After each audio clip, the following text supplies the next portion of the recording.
So as some of you know, we've been having a series of events this weekend. This panel is called The Politics of Free Speech, and we'll be having another event in the evening, which I'll announce after we're done with our panel today. So first I'm going to introduce our speakers for this panel, then I'll read the panel description, and then we'll go ahead and get started. So going from my right, which from this side of the table, we have Carlos Garrido, who is a co-founder of Midwestern Marx, and writer currently working on a serial anthology of American socialism. Abdul Al-Kalimat is professor of African American Studies at UIC and author of Malcolm X for Beginners. Ralph Leonard is a British-Nigerian writer based in England. His work has appeared in Unheard, Sublation Magazine, Aerial Magazine, Quillette, The Platypus Review, and elsewhere. Jack Ross is author of The Socialist Party of America, A Complete History, and The Strange Death of American Exceptionalism.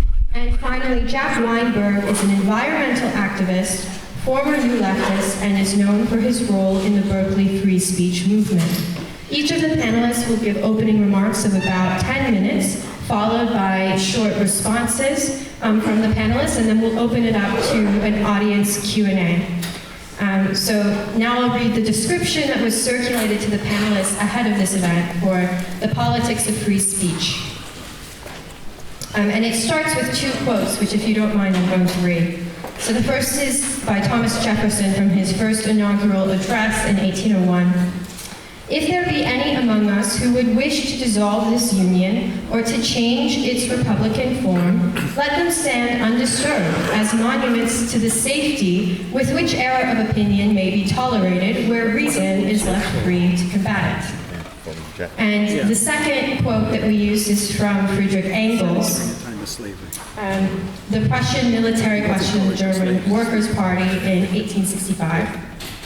The government knows, and the bourgeoisie knows too, that the whole German workers' movement today is only tolerated, only survives for as long as the government chooses, for as long as it serves the government's purpose, for this movement to exist and for the bourgeois opposition to be faced with new, independent opponents.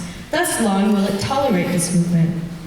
From the moment that this movement turns the workers into an independent force and thereby becomes a danger to the government, there will be an abrupt end to it all.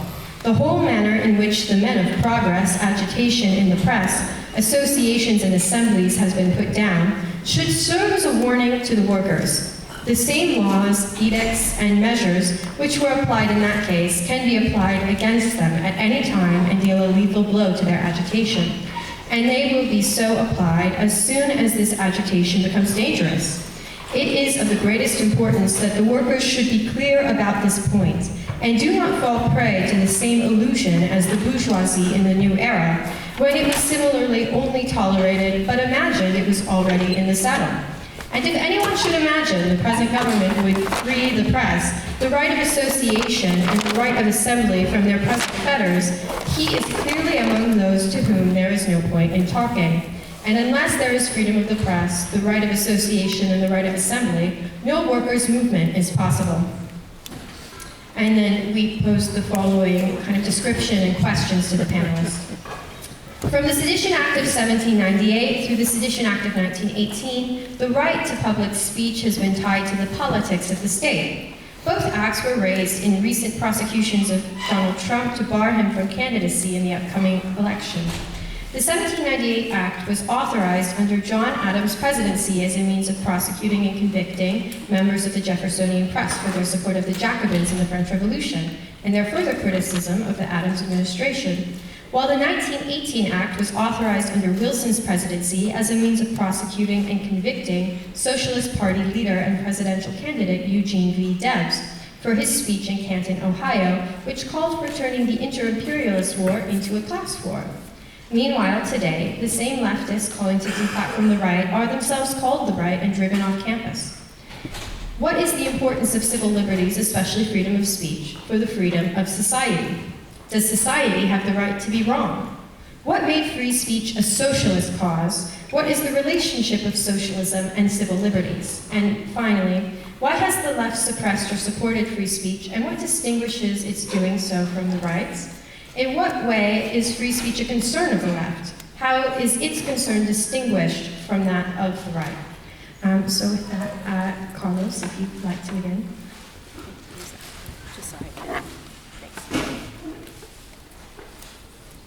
Hello? Can everyone hear me okay? Yes. Okay, thank you. Well, it's first a pleasure to be here. Thank you so much for the invite. Speak louder. Is this better now? Yeah. There we go. Thank you.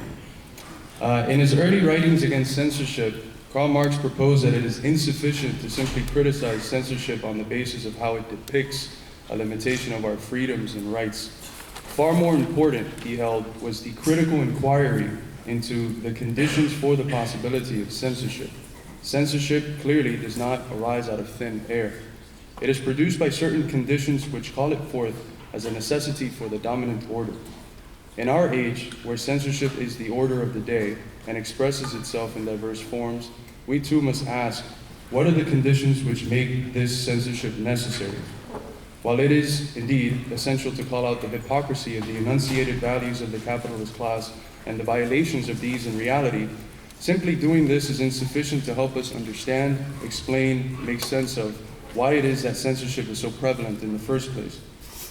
I think it is clear when we observe the decaying trust in ruling institutions, in the media, which is, for instance, only 11% of the population trusts, in politicians, etc., that the ruling elite have on their hands a crisis of legitimacy. Censorship is, then, a clear product of a failure of bourgeois ideology, a deterioration of their hegemonic control over the spontaneous worldviews of the mass of people. The narratives produced by the ruling institutions of the capitalist class are no longer uncritically and spontaneously accepted by the mass of people. Most regular Americans, especially the youth, intuitively understand that the media and other ideological apparatuses of the ruling class are not there to tell us the truth. Quite the opposite. Their whole purpose is to distort the world in such a way that it allows us to make sense of it through the narratives upheld by the ruling elite. To employ a technical term we use in the Marxist tradition, their whole purpose is to systematically reproduce a form of false consciousness, a consciousness which turns the world on its head on the basis of superficial one-sided facts, distortions, and lies. Somehow Israel is the victim, China the imperialist, and Cuba the state sponsor of terrorism. This is not simply a problem of epistemic hygiene, as the scholar Vanessa Wills has called it, but an objective social reality of the capitalist mode of life. It is a system that, in order to reproduce itself and obtain the consent of the governed, requires that people understand the world in a topsy-turvy manner. It is an order that requires a distorted refraction of itself in the realm of ideas, not an accurate, corresponsive reflection. Working class Americans, and even some dissidents from the more privileged classes, are beginning to intuitively understand this reality, even if it is not, or at least not yet, comprehended with a concreteness and systematicity that a Marxist outlook can provide. Nonetheless, even these spontaneous and often incoherent forms of dissent find themselves under the boot of censorship by a ruling elite too fragile to allow any form of dissent on principal issues of empire. They much prefer, and frankly need, a compatible form of dissenters, whether left or right, who might criticize politicians, capitalism, or the matrix, etc., but who on issues of imperialism fall faithfully in line with the narratives of the ruling elite. These issues of empire, corresponding to the new imperialist stage of capitalism we find ourselves in, are the Achilles heel for the contemporary elite. The vast majority of those who have been censored over the last few years have been attacked and maligned precisely because of their challenges to the imperialist narratives. No one that I know of has been censored on the basis of calling for the raising of the minimum wage, for Medicare for all, or for loan forgiveness, important though these issues are for the vast majority of working class Americans. The voices which are censored are those which have challenged the narratives of empire on key issues such as the proxy war against Russia, the new Cold War against China, the unilateral coercive measures against Venezuela, Cuba, Nicaragua, and others, and of course, the most pivotal issue of our day, the genocide of the Palestinians by the fascist state of Israel, the US's colonial outpost in East Asia.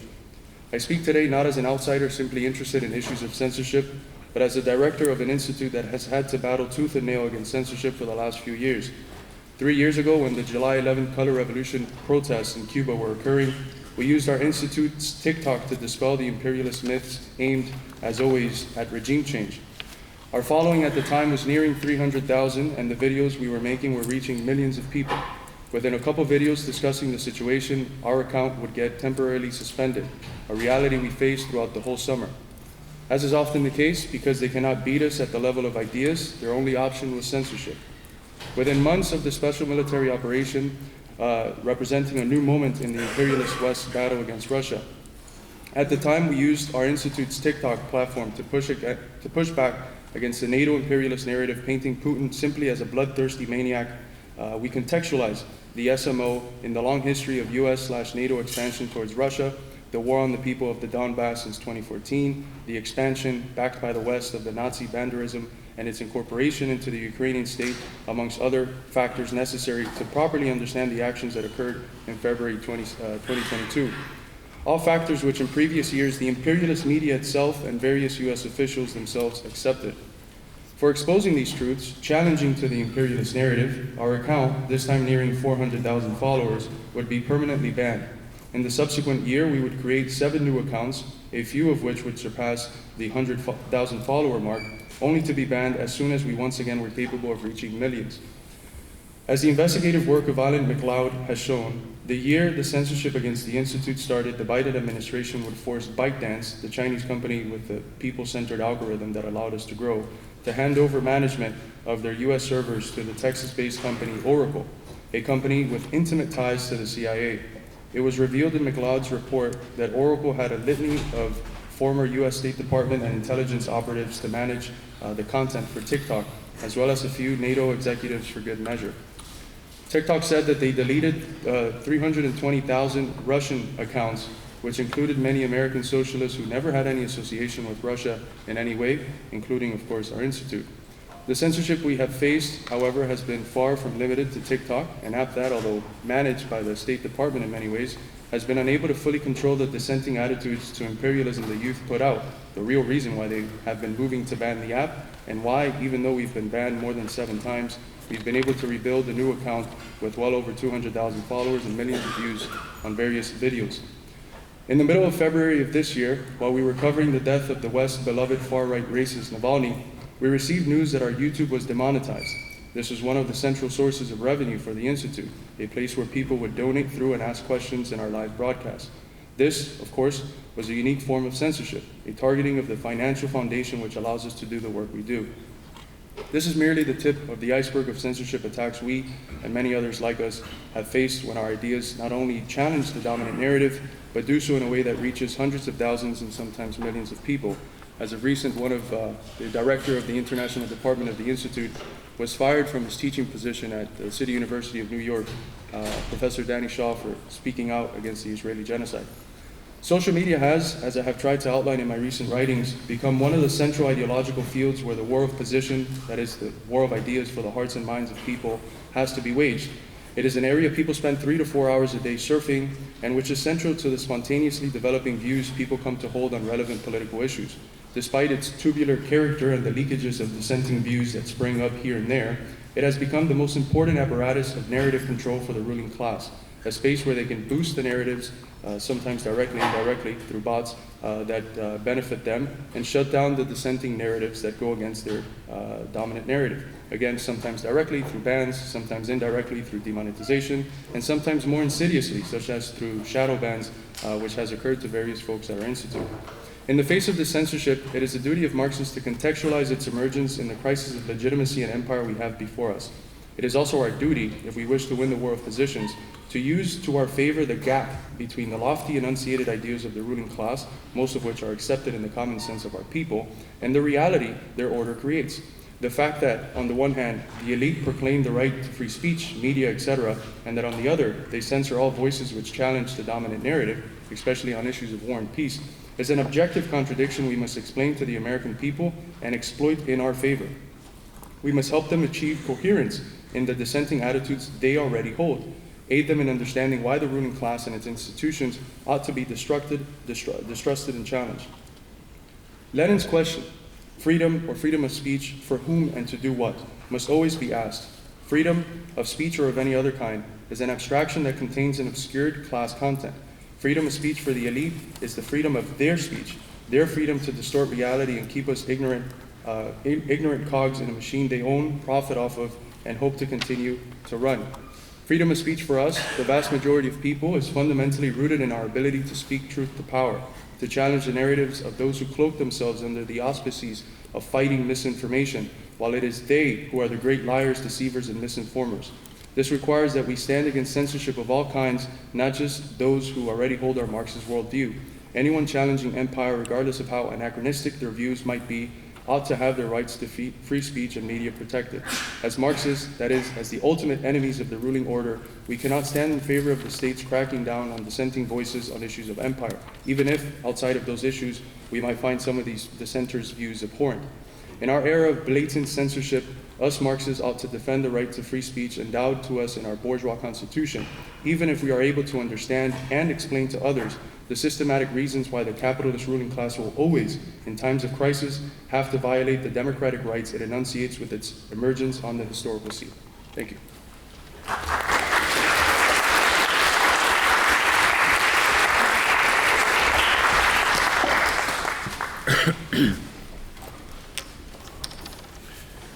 Okay, thank you for inviting me.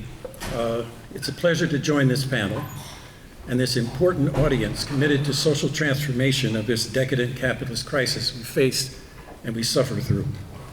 This talk will briefly address 5 topics: language and society, speech and the state, Black liberation, class struggle, and agency we need for social transformation. Language is fundamental for our human experience, and as such is a necessary feature of every society. No aspect of social life is possible without it to any great extent. In particular, language is a feature of a nation, holding together everyone in it across all social divisions. If we were to refer to the base superstructure model of society, language is everywhere. It's a production force of capitalist production, just as it is a way that production relations are governed. Workers and capitalists are tied together by using a common language.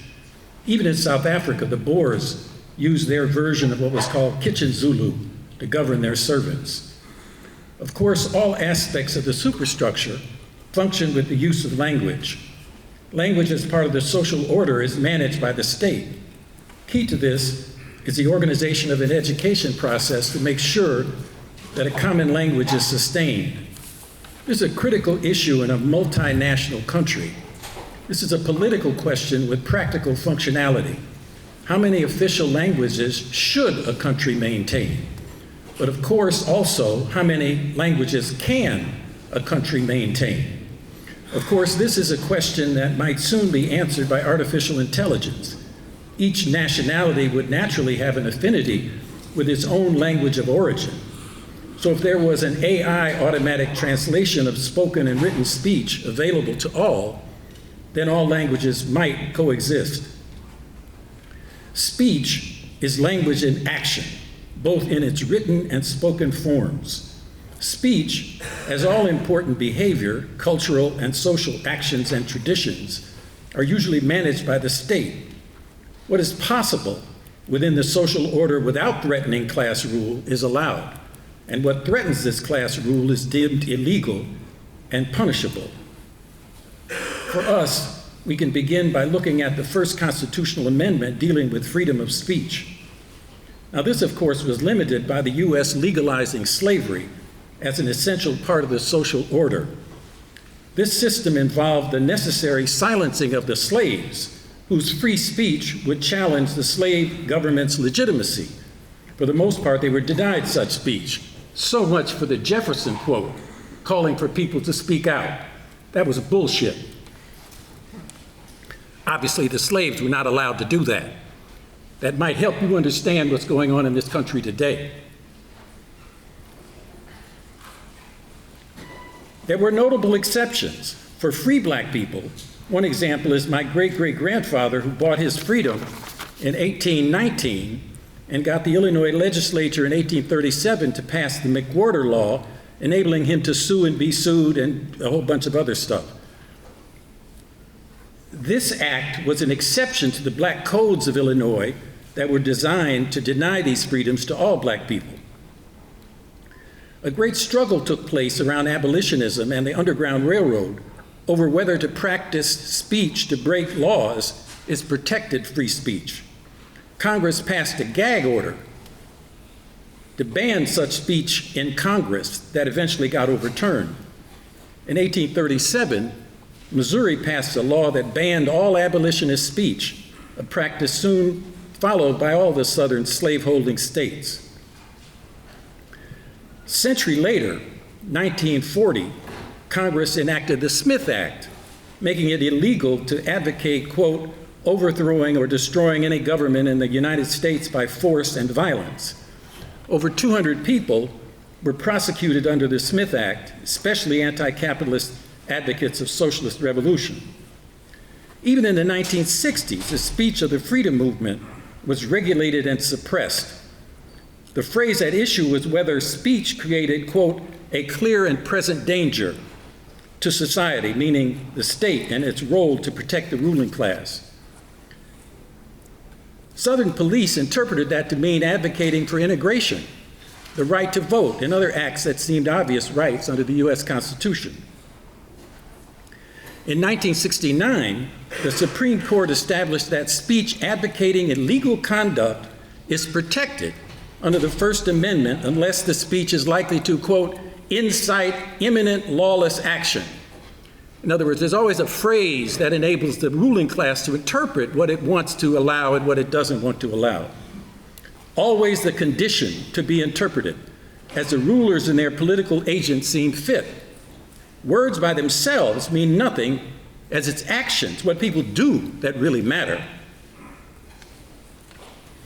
If not by the state, then by mob violence. That's also a function of what the ruling class wants. This brings us to the heart of the matter. There is no such thing as free speech without limitations. You might say that speech is never really free. There are two kinds of limitations: what speech you are capable of versus what you are allowed to do. Now, there are two aspects of what one or person or group is capable of: speech skills and what audience you can access for your speech. Speech skills means literacy and being informed, as well as having the cultural proclivity to perform important speech, especially advocacy for opposing oppression and exploitation. The state has a task of defining norms of education for literacy and cultivating a democratic culture of public speech. This requires levels of literacy and levels of ignorance at the same time. You got to know enough to do your job, but not enough to challenge power. A major aspect of this is also overcoming the fear that workers have been induced to have by management. This is really a critical question, that workers are afraid because they don't want to lose their jobs. That's a fundamental aspect of this freedom of speech. Not the middle class, I'm talking about the working class. But equally as important is the audience. If nobody is listening, you can usually run your mouth, your printing press, or your computer all you want. But when the tinder is dry and wherever even a single spark is dangerous, the law cracks down. The state is usually very intolerant of any serious danger it faces or even suspects. Now, black liberation is a necessary process in which speech plays an important role. Now, one example is rap, hip-hop speech. Rap started out as a maximization of working-class cultural speech, a critical expose of racism and all forms of exploitation. But two things happened. They co-opt, commodify, and flip the script from radical critique into gangster rap, self-negating banter of all things negative. One good example is they take Ice-T, who famously rapped "fuck the police," flipped him and turned him into the fake police on TV. Another is they take Tef Poe, the rapper of the Ferguson uprising, and make him a visiting scholar at Harvard, to co-opt and display him as a curiosity in that environment of ruling class domination. Then the system acts like it favors free speech by using court rulings stating that gangster rap is in fact protected speech. Economic shutdown on the one hand of authentic cultural voice of the oppressed, with political defense on how they want it to be. The attack continues with a focus on Black studies speech and academic freedom. The attack on diversity and critical race theory is a full assault on Black studies. Black studies was a successful battlefront for Black power beginning in 1966. Racist white power sees it as an obstacle that must be contained. This is parallel to the other wing of the ruling class, moving in with a standardized AP course, both attempting to be an alternative to Black agency of self-determination. In sum, in this period of repression and regression, speech is being limited in all sorts of ways. Now, just another word on artificial intelligence, especially the role of ChatGPT. The new tool responds to questions or commands by instantaneously creating text. The new tool is a corporate replacement for free speech. It makes it an easy process to replace a person's thought with what appears to be clear and better text. Just like fast food seems like a good idea. It's fast, it's somewhat cheap, almost everywhere, but also unhealthy in the cause of obesity. So getting this text from ChatGPT, which has now invaded every classroom in the United States, every classroom, including in places like this. So getting this text seems great, but when used can lead to undeveloped capacity to think and create original speech. I'll skip ahead.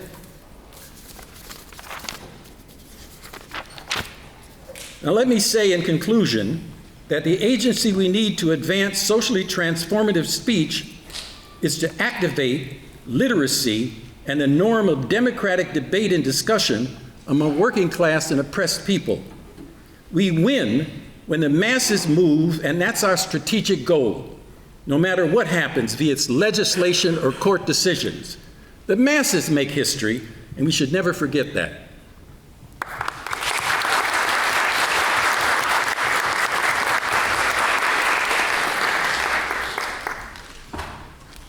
Thank you.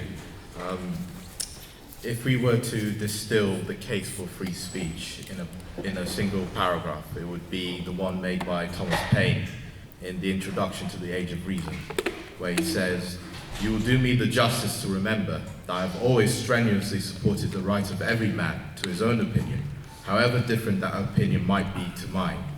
He who denies this another right makes a slave of himself to his present opinion because he precludes himself the right of changing it."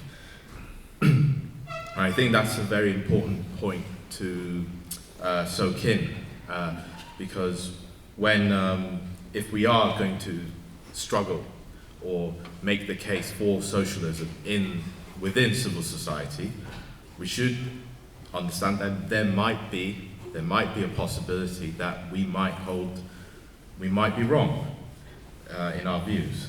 So,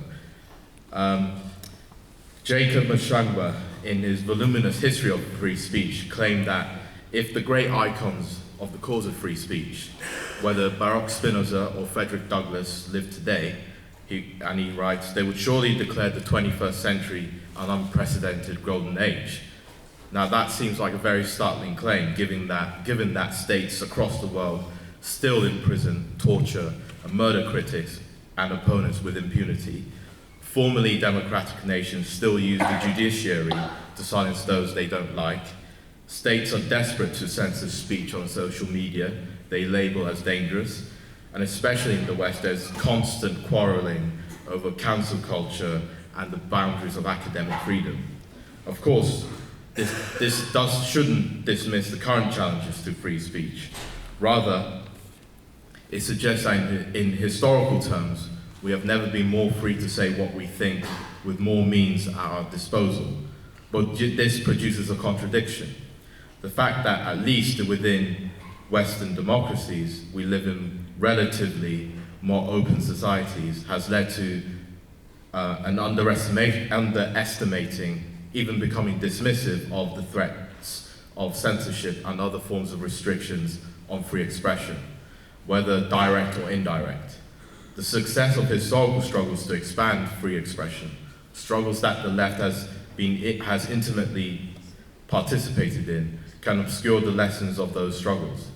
For example, the struggle for free speech was part of a wider struggle for freedom, whether it was during the bourgeois revolutions or in causes like the abolitionist cause, or even the struggle for socialism itself. There was a recognition that censorship was the weapon used by the ruling classes to foil social change and progress. Today, there is a lot of confusion. Very often, censorship in Western liberal democracies is imposed in the name of protecting the marginalized and the vulnerable. For instance, hate speech laws. But one irony of hate speech laws, for example, in my own country of England, when the first form of laws against inciting racial hatred was put in 1968, the first person prosecuted under that wasn't a neo-Nazi, it was a black nationalist called Michael X. Restrictions such as these that are usually supported by progressive liberals and even some parts of the left as a progressive good, it goes in contrast to the previous line of socialist radicals against the capitalist state restricting speech of the citizenry. Moreover, there has been an arrogant attitude on some sections of the left that take a very instrumentalist attitude to free speech. Free speech is good when we're not in power because it allows us to mobilize and agitate. But when we're in power, we won't be stupid enough to allow bad people to puke out their ideas in case to cause trouble and spread counter-revolutionary ideas. And this shows that that as the socialist movement, we shouldn't be afraid to engage in the battle for speech and to have our ideas in the public sphere. Because if we really claim to defend the freedom of society, then we have to understand that not all of society is going to agree with us. And it is through this dialectic of debate and argument that we can have any chance of enacting social transformation on the world scale.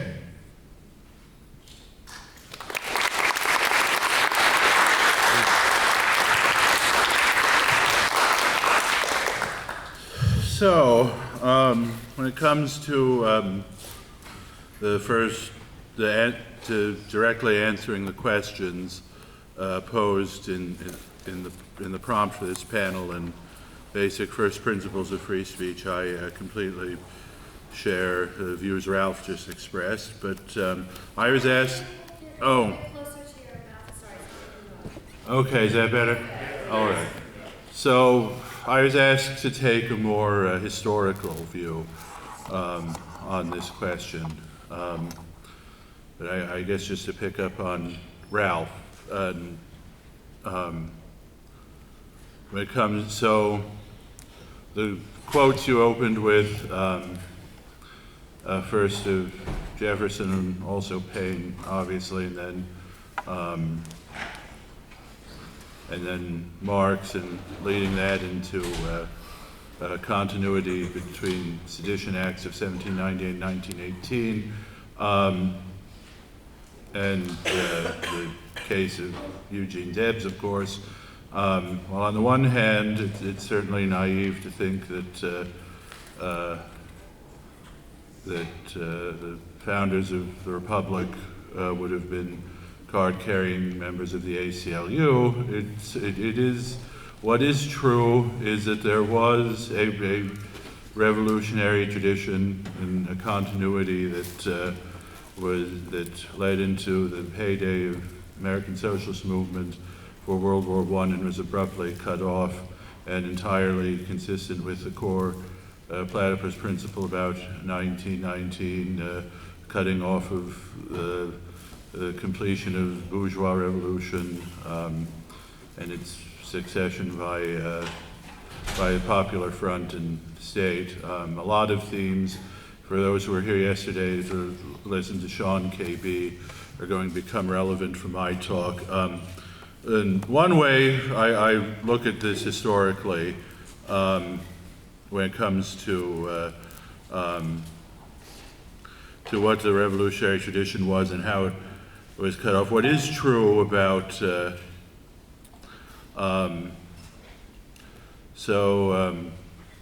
someone I know named Sam Goldman, a GW professor, had a short book a few years ago called After Nationalism. He had his three rival concepts for American history of covenant, crucible, and creed. And covenant being basic in Puritan origins, American nationalism, manifest destiny, and culminating Wilsonianism, where it crucially had much more of a popular base of support. And that basically you had in American Revolutionary period of a potential that was arrested for many reasons,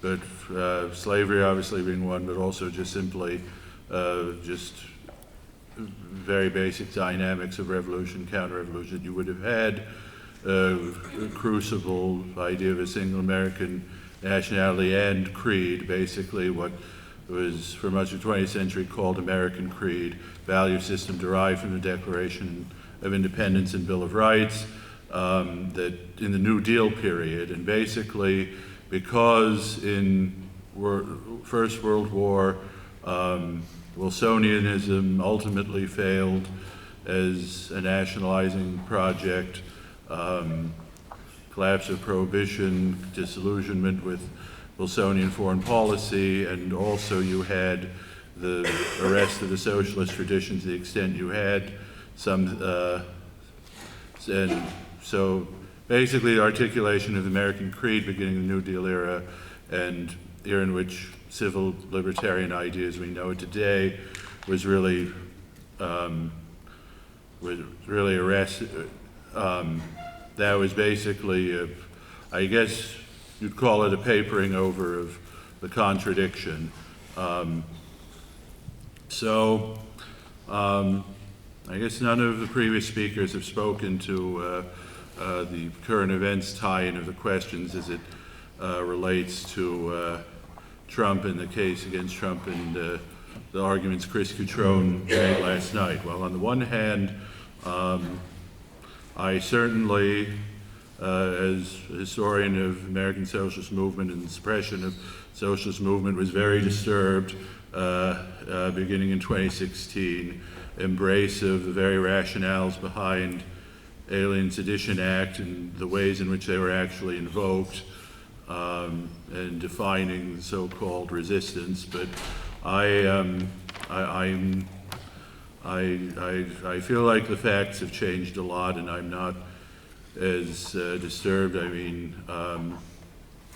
as far as the why not Trump again, I mean, I feel like, if anything, there's a lot of complacency. Trump running again. January 6th did not turn out to be any kind of Reichstag fire event as one might have feared at one time. It's all independent actors bringing the various cases, and they're all falling apart. I mean, I feel like rather than anything like fascism, quite the contrary, as others have discussed already this weekend, is just the death of mass politics. There's simply no mass politics there, and whatever else Trump and the Trump cult might represent at this point, it's certainly not. It's certainly the very big difference with Weimar Germany and related episodes is you simply do not have mass politics in the same way. And so when it comes to the question, well, yes, of what is Trump then, and I mean, it really is very straightforward. is that he's what Joe McCarthy was, and it's critical to recognize what he was and what he wasn't. And there is a historian writing in the 60s who had a really shocking quote of how perfectly it applies to Trump Digby Baltzell, who wrote of McCarthy, he was able to dominate and intimidate the atomized leadership of the supposedly most powerful nation on earth for almost half a decade, precisely because he was an amoral master of publicity in a manipulative society. Now, I think more than anything, that's very relevant to understanding what the right answer as opposed to the wrong answer to Trump is, and that principle of that was the view of many of the founders of Cold War liberalism, that whatever their failings were, heirs to the historic American socialist tradition. And the basic position, the problem with McCarthy was not his ends but his means. And so directly on that point is a quote I want to read from Norman Thomas in the 1950s, several years after the last of his 6 presidential campaigns and right around the time of McCarthy's downfall. And uncannily anticipates dichotomy with threats to survival of liberalism, to principles of free speech from Trumpism on the one hand, and intersectionalism on the other. And I quote, "We cannot defend liberty by denying the danger of the organized communist conspiracy, even if at the moment it is weak within the United States. It was a serious liberal error contributing to the rise of McCarthyism that so many liberals so long minimized the communist evil. Communism is a monstrous threat to any valid theory or practice of freedom and fellowship among men. In this double struggle, there are unfortunately some avowed liberals who aid both McCarthyism and communism by persistently minimizing the danger of communism in America, and by assuming that because the complex of ideas and actions which we sometimes call McCarthyism is bad on the whole, therefore none of its elements is necessary or even defensible, and because the McCarthys, big and little, have given the wrong answer to communism, there is no need for any answer except a touching faith that truth is mighty and must prevail. Not so can our freedom be preserved and expanded. In our effort to meet the challenge which communism and other conspiratorial movements present to the Jeffersonian ideal, I think that we shall get further by ignoring McCarthyism for the time being and asking ourselves what action rational citizens should have commended, what they should now commend to their government in the face of the communist war on freedom. Under democracy, to what liberties are men and women entitled? Who in power would deny all freedom? The Jeffersonian faith in the power of truth was postulated on its ability to prevail over error, openly advocated in the marketplace of ideas." Now so if we begin with the premise that in that quote you can very simply swap McCarthy or McCarthyism for Trump or Trumpism and communist for woke or intersectionalist or take your pick, what does that say about the questions of the state and state versus civil society? Because as was true in a somewhat more limited sense then in the context Norman Thomas was speaking about, you had, like, for example, if a communist would take over the newspaper guild, would they dictate newspaper policy, and how would either or both the state or civil society respond to this? You saw this. You saw this in the 1980s with, in Nicaragua, the way the state-run unions took over the independent newspaper La Prensa, and it was very much an ominous shadow over what happened at the New York Times during the May-June days of 2020. And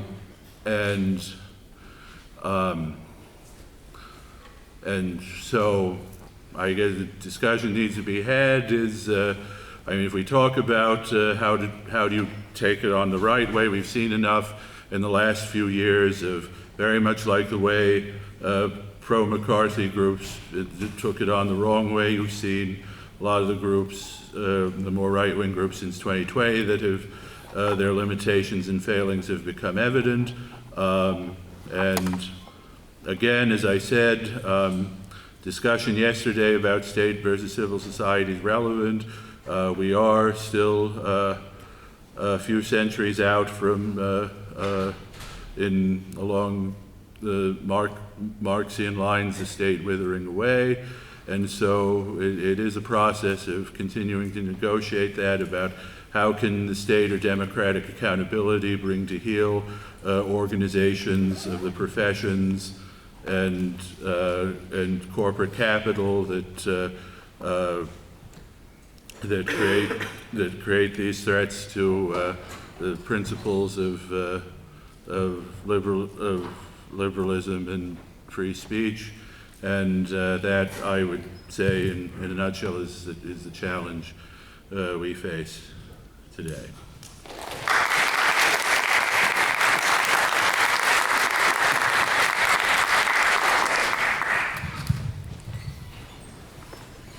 I guess I'm next and last.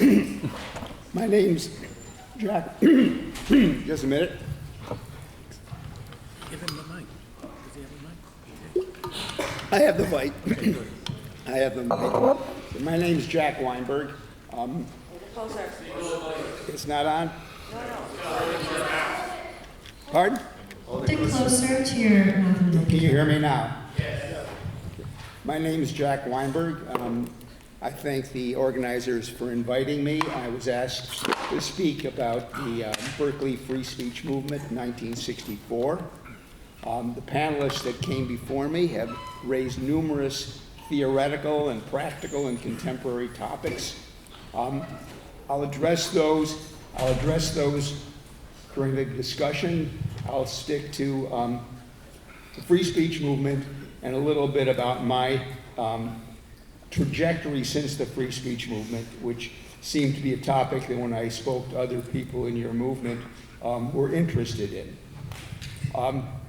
The story starts for me in 1962 when I was an undergraduate, just finishing my undergraduate work at Berkeley. And I was recruited to participate in a campaign of a civil rights organization, the Congress on Racial Equality, CORE.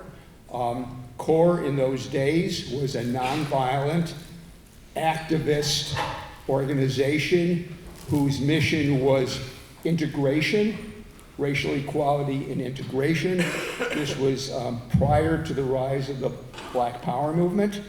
And I was recruited to participate in a campaign that was fighting against racial discrimination in hiring in the Bay Area.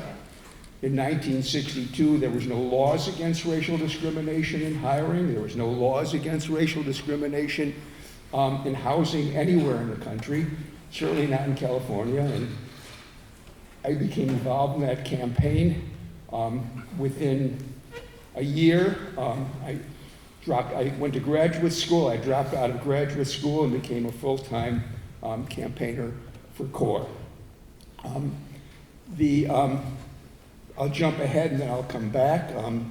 I was an activist in the civil rights movement during the early 60s. I then became very engaged, regional and local leader in the anti-Vietnam War and the anti-imperialist movements of the 60s. It was during that time I was recruited to socialism, and I became a member of what was then the Independent Socialist Clubs at Berkeley that later turned into an organization called the International Socialists. I stayed active in those things during that period. I also had relationships with the Black Panther Party at the time when they were transforming from a local Oakland group to a national phenomena. And that took me through those activities and much more took me through the 60s. By the end of the 60s, the student movement, or the radical movement at that point that I was a part of, in my mind had turned overwhelmingly to Maoism and to adventurism and to all kinds of things. The organization that I was a part of decided to make what we called a turn to the working class. Members from both coasts moved to the Midwest, took jobs in steel and auto and trucking and other industrial jobs. I worked in auto plants. I was fired in the Wildcat strike in Detroit in 1973. I organized auto workers in Detroit, activist auto workers in Detroit until '77. I moved to Gary, Indiana. I worked for the next 8 years as a steel worker in Gary, Indiana. While I was a steel worker in Gary, I became active in environmental issues, starting with a local campaign. It was during that period that I sort of moved away from my Marxism. It was no longer answering the questions that I had. It was no longer, it came to me because I came to it because it was a theory of action. It was no longer answering the questions that I had, and it was also, in many ways, out of date in my view. I stayed on as an environmental activist. I ended up working for Greenpeace for 10 years. I then left Greenpeace and organized international environmental networks. And I had the good fortune of being able to organize a network that's now active in 100 countries that works on toxic chemical pollutants. So that's the trajectory of my life. The Marxism has helped inform me, but there are many other intellectual factors as well. Now to the free speech movement. The free speech movement was a direct outcome of the civil rights movement. The civil rights movement in 1963 began to peak with the Montgomery campaign, the Martin Luther King SCLC Montgomery campaign, which was really the first time that national television had emerged to the point where something that was happening on the ground in, not Montgomery, I'm sorry, Birmingham campaign. It was the first time where something was happening on the ground in Birmingham that day could show up on TV that night. That never happened before. And so TV was full of pictures of young children marching day after day, getting hosed down, getting bitten by police dogs, and continuing to do it. It was a very inspiring campaign, and it caught the attention of a whole generation, both of African Americans and also of young people. And it was from that moment that the civil rights movement went into a rapid rise. The things that happened, I don't want to go through all the things that happened after that. Everybody's familiar with the March on Washington, various things. I was in Berkeley. By that time, I was the chairman of a campus organization whose mission was mobilizing students for supporting civil rights activities throughout the Bay Area. So we would organize students on campus, participate in demonstrations. You know, we got arrested numerous times. We were involved in campaigns in numerous communities in the Bay Area, supporting various activities. Again, more complicated than I want to go into. At the summer of '64 was when there was a peaking of this civil rights movement. It led directly to the passage of the Civil Rights Act of '64. But when we got back to campus, we didn't know where it was heading. We just knew that we were part of a movement that was ascendant, and we were very excited about taking our campaigns back to the campus. When the university put out a ruling that outlawed the right to do any kind of activity of an advocacy nature on the campus. You couldn't put out a leaflet, you couldn't make a speech unless you were registered to make a speech, you couldn't raise money, and you absolutely could not mobilize people for activities. So that was the beginning of the semester. And let me say, the free speech movement wasn't about abstract free speech. In 1963, the most controversial person in the United States, Malcolm X, spoke on the campus to thousands of students. It went through a procedure. He was invited to speak. He spoke. It wasn't abstract free speech. It was specifically the right to advocate, the right to organize, the right to mobilize. Those were the things that was being prohibited on the student campus. A coalition of student groups came together, and interestingly, It included not just the left, although the left was the dominant force, but we also had the Republican student organizations who were also infected. And in fact, it was some moderate Republicans who had participated in the Republican National Convention that year in San Francisco to try to stop Goldwater, which was the rise of the racist wing of the Republican Party.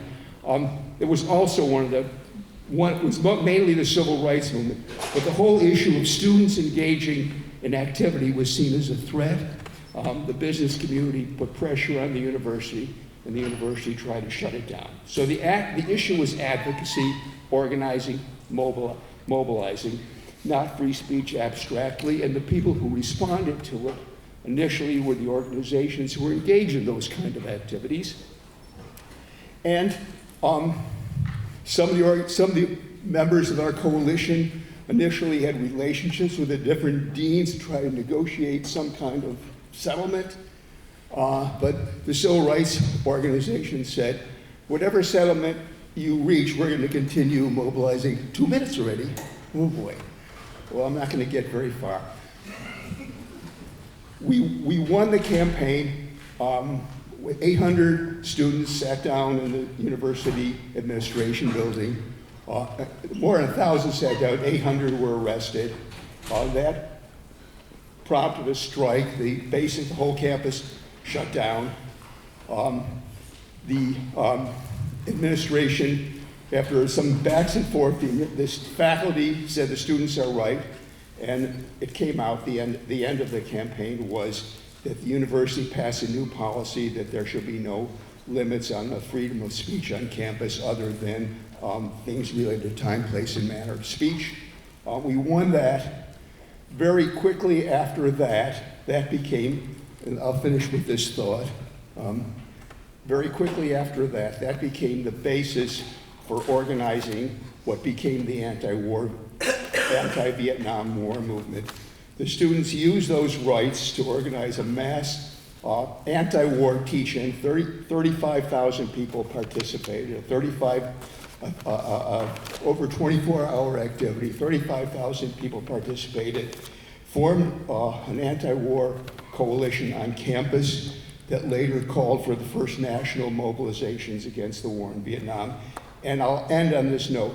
The fact that we won this free speech battle so spectacularly on campus, and it was a national and international phenomena, meant that during the Vietnam War, the typical level of repression that you usually get during a war, when the government's fighting a war, they don't like opposition, it very much opened the space that enabled the mass anti-Vietnam War movement for the next period to emerge. Thank you.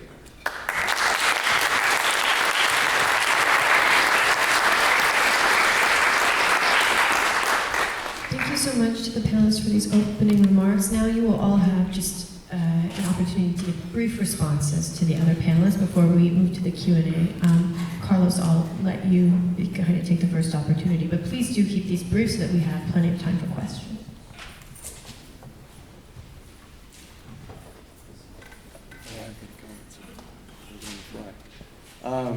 I appreciate all of your presentations. I really appreciated the historical background that you're bringing to this discussion. I very much appreciated your discussion about language and how that. Keep it close to them. Oh. Nobody can hear you if it's not close to your mouth. Yeah, I, as I was listening, I was trying to enjoy and not really think much about what I would say afterwards, but yeah, I don't have much to say. My apologies. If there's any questions, I'll answer them afterwards. But. Just interested in your questions. Yeah. I should have pulled that. But we were asking you to please reply to the other. Yeah, respond. Guys, please don't yell from the audience.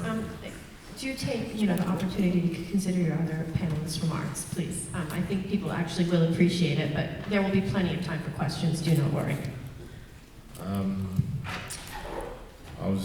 I wanted to quote Carlos about when he talks about the class content of free speech, that I wanted to press you on that, to kind of clarify what you mean by that.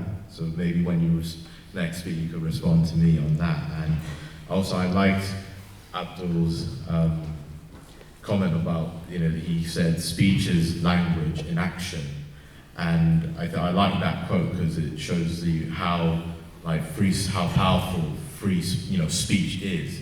And that's the reason why it is so valuable, is because it is powerful, it is impactful, it can influence people and move people to, and mobilize people to do things collectively and individually. So yeah, I don't really have much to say beyond that. Carlos. Would you like to respond to what he asked about the class content of free speech? Sure, yeah. Well, I think freedom is it's a universal concept, and within the dialectical tradition, whether it's in Hegel and Marxism, we understand that universals are not these things that are universal precisely because of the fact that they exist in the same way, take the same form, irrespective of space and time. What makes universals universals is precisely their ability to take different forms in different times. We operate with the notion of concrete universals, that this sort of gap that Western philosophy posits onto the world when it discusses universals, where there's universals here, particulars, and there's this unbridgeable gap. That's not how we think. And so when it comes to the question of freedom, I consider it a universal, but a concrete universal. It's like freedom for who to do what? That's always been the Leninist question. And when it comes to free speech, we have to realize that to a certain extent, when you have a class that does have the power and controls over the means of communication and not just the legacy media now, but the control over the web, free speech for them means free speech for their class to say the things that benefit the narrative or the accepted parameter of narratives within the bourgeois order. I think that, for instance, in a socialist society, if remnants of those classes were around, I don't care much about their free speech. I don't, because the content would be, we're trying to construct socialism, and if people are expressing a certain form of speech that wants to bring us back into a form of life where there's exploiters that are looting the people and letting the imperialists come in and loot the people, the right to free speech there is not something that I would invoke.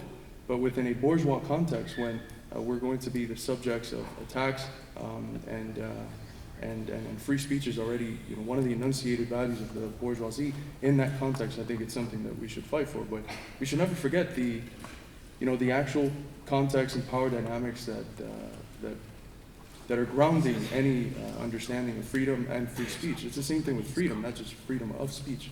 Freedom in general, it's like, for who, to do what? The capitalists have the freedom within capitalism to exploit, to loot, to do all the things they do around the world. But that's a freedom that is conjoined with the unfreedom of the people that are the victims of that. So socialist freedom would limit that freedom for the capitalists. And that same relationship of what's the content of the freedom, we have to understand that for freedom of speech as well. It might be obvious, I might be wrong. Jack, why don't you use that microphone right there? Is this on? No. There it is. Okay. So I appreciate. Good. So I appreciated Jack's remarks about his experiences and specifically how the free speech movement directly contributed to laying the groundwork for the anti-war movement in the 60s. I would ask if you could talk a little more about how you dealt with the questions about free speech for the right. I mean, when you talked about opposing Goldwater, was it merely a matter of counter-protesting when he was around, or did you attempt to do more than that? And I guess I would expand on that to also bring Abdul in the discussion, because one thing that didn't come up, or I may have, if I had more time, brought up the importance of free speech, and specifically free speech as understood in the context of the idea of the American Creed, New Deal, Cold War liberal paradigm, and beyond that, just the larger civil libertarian paradigm going back to response to World War I repression. I mean, Abdul, to bring into that discussion about what do you see that, I mean, how, since you have some rather different views, I mean, one person who very much represented the importance of that ethos to the success of the civil rights movement was someone who was very opposed to rise of black studies, became DEI paradigm, as you describe it, and as being on the side of the free speech struggle. Now, I mean, that was Bayard Rustin. So I guess I would ask you to. I probably like Jack to answer first, but if you could then pick up on that discussion about the importance of larger free speech ethos and how that has informed the civil rights movement. Thank you. I think free speech has two aspects. One is the right, of course, it's both a legal right, but also the power to attempt to influence how people think, to try to influence the range of thoughts that are acceptable within society, and to influence and to build support for a point of view that may, at your moment in time, be not that popular or not that prevalent. So that's the exchange of ideas. The other thing is, and the part that's usually most threatening, because people out of power don't have a lot of a microphone with their ideas, although sometimes they do, and ideas do get limited, but the right to organize, to take your ideas and try to turn them into action and try to influence public policy, both the laws, but also the opinions and the way people act. And when you organize and when you advocate and when you campaign, that can be threatening to people. And that's the part of free speech that we were fighting on, but they're both important. In terms of the specifics, it's important to, it's hard to think back to that period of time when none of you were born. But when the Civil Rights Act was passed in 1964, it had more Republican votes than Democratic votes. You take that in. Prior to that period of time, there was a division within the African American movement, whether to be Republican or Democrat, because the Democratic Party of the South was the bastion of segregation, the bastion of white supremacy, and many Republicans, particularly in the South, were trying to use that to get black votes, and in the North, there were many liberal Republicans. So on the Berkeley campus, there were a number of trends of conservatives. There were the individualists, sort of radical libertarians of an intellectual variety, but there were also Republican activists. And when the Republican National Convention was held in San Francisco, and there was an effort to stop Goldwater, they mobilized students through Republican networks to come and help Scranton try to stop Goldwater. And that infuriated the right-wing establishment almost as much as the civil rights movement infuriated them. And the whole idea of students becoming a factor in the politics of society and in the activities of society and shaping public policy was unacceptable. So William Nolan, who was then the editor of the Oakland Tribune, who had previously been the majority leader of the Senate under Eisenhower and was a right-wing opponent of Eisenhower, and then became the California leader of the Goldwater campaign. He was very influential, and he basically told the university, you're not going to get the various bond funds you want and taxes you want if you let this continue to happen. That's where the free speech movement came from. They were responding to that very concrete pressure from a concrete political operatives who didn't want students to play a role in society, and they wanted to stop that. And that's what we fought about. And for the next era, young people in general were very influential in society. And in fact, and it's too much we go into here, much of what we see today with Trump and Trumpism is the logical outcome of the interchange, I guess we're still a Marxist to say the dialectic, between the upsurges of the 60s and the issues that were being raised in the 60s and the reaction to them, in which the other side had more money and more patience and ultimately better organizing skill, and they built the right-wing movements we see today, and the left went into a sort of zombie mode and didn't know how to respond. Thank you. Thank you for the question. What he's referring to is symbolized by the contradiction between Martin Luther King and the integrationist movement that say, the early core represented, which incidentally comes out of Chicago, and Malcolm X, a nationalist movement. Both of these tendencies were fundamental, really, to the political culture in the African American community. And it's important to recognize that both of these men were assassinated. So it's not a question of privileging one view or another, because both tendencies challenged power. The interesting thing about the rise of Black power, and therefore out of that Black studies, is that it comes out of the confrontation that the integrationist tendency had when it confronted institutional racism of higher education and any other institution, workplaces, etc. And therefore you have the development of Black caucuses. In other words, the essential idea that oppressed people have to self-organize and do so in opposition sometimes to allies. It's very interesting. I'm working on a project now regarding the Underground Railroad. The state of Illinois has passed an act which establishes a task force to deal with the question of the Underground Railroad in Illinois. And what's interesting about historical narrative regarding the Underground Railroad is it's often about the allies. You know, people who had houses and secret rooms or whatever. And the missing link in all that are the freedom seekers, the real heroes and sheroes of the Underground Railroad. But it's the white allies that get the narrative. And so the question really is, how do we even see freedom of speech, use that phrase, and not focus on the oppressed, who are the actually people who are silenced in the society?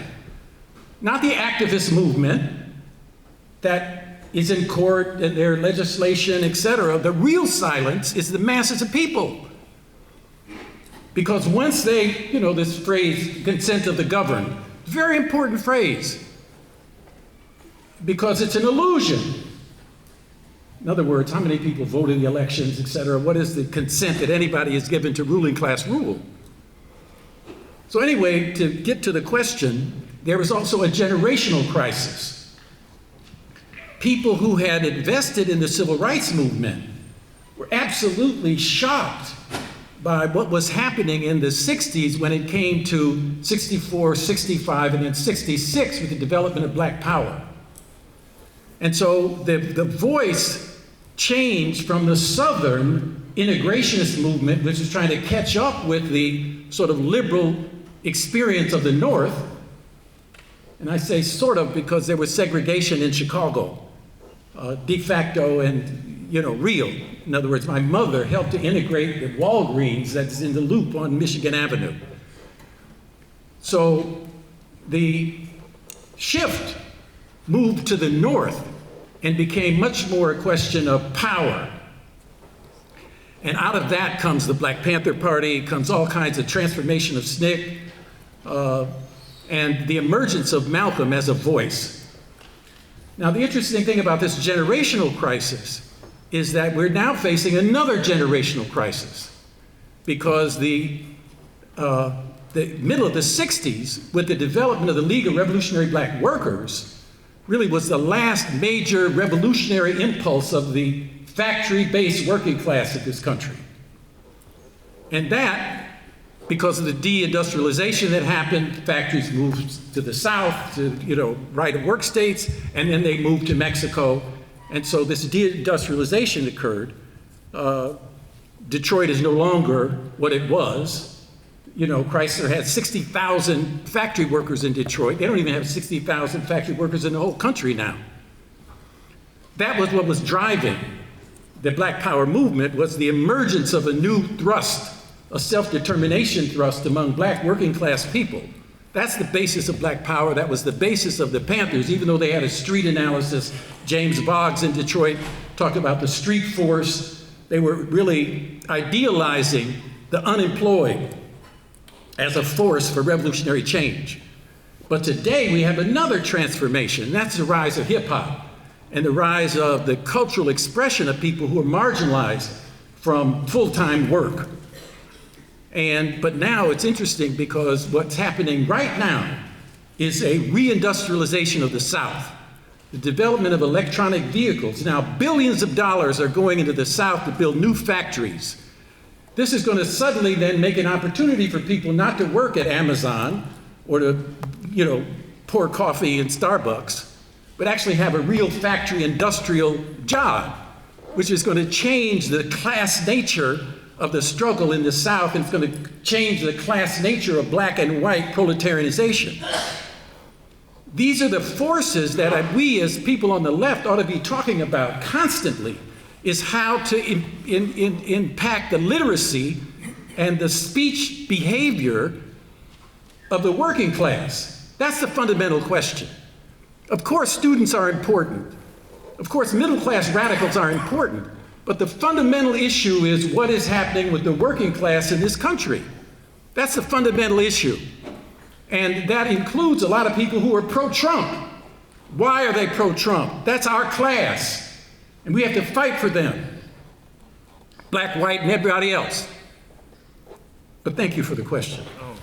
Abdul, just a real quick, so about Bayard Rustin, which Jack Ross raised, was he just wrong to think that black power was kind of a step back or a concession to the failure to build a larger mass movement? Or what do you make of that? I think that's what Jack was trying to raise. Well, I have a tendency to want to argue that there is this idea of 1 into 2, and then there's this idea of 2 into 1. And just like the reason I brought up King and Malcolm is that there was a convergence of an understanding of who the enemy was. And I think Bayard Rustin and his background coming out of the Quaker tradition, coming out of the attempt to build the civil rights movement, the attempt to live out his own personal life. There were a lot of contradictions that Bayard Rustin was dealing with. And Trotskyism, too.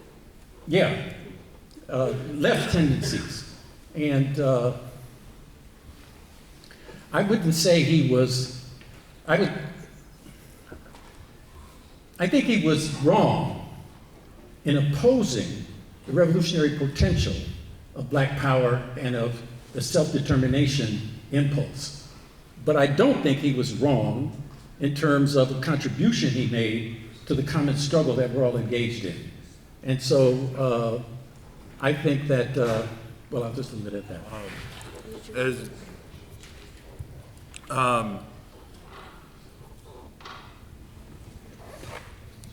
As I understand, and a lot of Platypus members are more intimately familiar with the texts that Rustin wrote, whether it was Protest of Politics or other articles that came after it. But I mean, as I understand it, I mean, when you say that he was wrong to oppose revolutionary potential, I think as I understand, the very question he was posing was, to what end? And that's, I think I feel like you're simply making a statement about means versus ends, and again, the question is to what end the revolutionary potential. I am familiar, someone I knew who interviewed him in the 80s, and as I do recall in that interview with Rustin where he said, it basically said if King wanted to move north, did he have specific concrete goals in mind? Did he know he would have a mass movement behind him, and up to a point, I think he did, but again, I think I would really say, I think the very question he was posing was, to what end would this revolutionary potential be? Go ahead. Yeah. On the same topic, in my own experience, the turning point from the integrationist movement to I mean, there are a lot of factors, but the actual turning point in my experience was the 1964 Democratic Party National Convention, when a Mississippi Freedom Democratic Party sent a delegation to Atlantic City. They sent a delegation, they had been registering voters. They had been denied, the new voters were denied the right to participate in the county caucuses of the Democratic Party, and therefore the Democratic Party of Mississippi was all white, not by accident. They denied access to black people to the Democratic Party process. So the Mississippi Freedom Democratic Party held its own convention, own caucuses, and elected its own integrated slate and sent a competing slate to Atlantic City. And there were two slates, the official Democratic slate from the official Democratic Party and the Freedom Democratic Party slate that was led by Fannie Lou Hamer. And when they came up and there were hearings, and Johnson, who was the presidential candidate, saw the threat, and he instructed Hubert Humphrey, who was the leading liberal in the country, who was also his Democratic vice presidential candidate, if you don't shut this thing down, you're not going to be the vice presidential candidate. And the whole liberal establishment, the UAW, the lawyer for the Mississippi Freedom Democrats, Rao, the whole liberal establishment clicked in, and they shut down the Mississippi Freedom Democratic Party, seated the official Democratic Party from Mississippi, and at that point, the entire SNCC operation, everybody was following the SNCC operation. The one lesson is you can never rely on white allies. And so that was a huge turning point in the African American movement, as I saw it. And then for those radicals who were active with them, who had been in Mississippi, who were friends of people who were in Mississippi, they had no ways to go. They had no place to go because they didn't have a role in the new African American movement at that time, but they were just as alienated and just as angry. And that was really the rise of the radicalization, in my experience, of white activists on campuses that then, one other thing in terms of what you said, if you go about what was going on in Detroit, you mentioned Boggs and you mentioned the black revolutionary workers. But Boggs and the black, unfortunately, if they would have adopted Boggs's ideas, they would have been much more successful. In fact, they ended up becoming very narrow sectarians and couldn't work with other people. And Boggs had a different set of ideas. And so that was part of their dead end was organizational as well. But yes, that was a big movement in Detroit.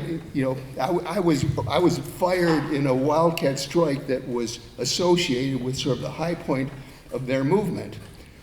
So yes, thank you. Okay, there's a lot of issues I want to deal with. First, I was chair of SNCC in Chicago, and I was at Atlantic City. So I know a little bit about that. The question you raise about where is it going? What is the end process? And you also pointed out just that the League of Revolutionary Black Workers made mistakes, and they could have done, you know. See, I think history has to be understood in terms of what actually happened, not in terms of what we can make up and assume that people have made errors, that we imagine what could have happened outside of the actual historical process. We, you know, as materialists, we have to understand how history actually develops and not make up alternatives. That's what happened. A lot of times people said, if I was in the civil rights movement, I would have done this, that, and the other, as opposed to understanding that people are rational and people do what's possible. And that's the way we have to understand history. So when we think about where is something headed, what did black people do? Everywhere that black people went, they formed black organizations around the self-determination question. On campus, it was the Black Student Union, the Black Panther Party. It was Jesse Jackson in Chicago organizing black business people in terms of what he was doing. In other words, what Bayard Rustin was talking about simply didn't happen in the tactical sense of what black people actually did. They organized for power. And that's the way in which the society changes, on the basis of how you think about power. Does that mean that the integrationist movement or allies or transnational groups were irrelevant? No, it doesn't say that at all. That's the point I was trying to make. I'm not trying to demonize anybody, but I am trying to talk about what actually happened. So that, for example, in Chicago, when the Black Panther Party organized, there were hillbillies in Chicago, some white people, working class people organizing, and they were carrying forward the Confederate tendency, because that was their understanding, their misguided understanding of the South. The Panther Party went to them and they began to work together. The same was true with Latinos. In other words, what actually happened is what we have to understand. And so this whole question today in this country is looking at free speech. The question is what I raised. Who has skills for that? And so the decline of education means that working class people do not have the same skills that they had in the 1960s. In other words, people who worked in factories became more literate. The Detroit workers were more literate. That's not true today. And so when we start talking about what is possible for social change, if we don't deal with the question of literacy, we don't deal with the question of what cultural proclivity there is for speech, to overcome the fear that workers have that they will be penalized and fired and unable to take care of their family. That's the reality we're dealing with in this country. So when we talk about Trump, you know, we can talk about, is it Trump the magician, or is there a real movement?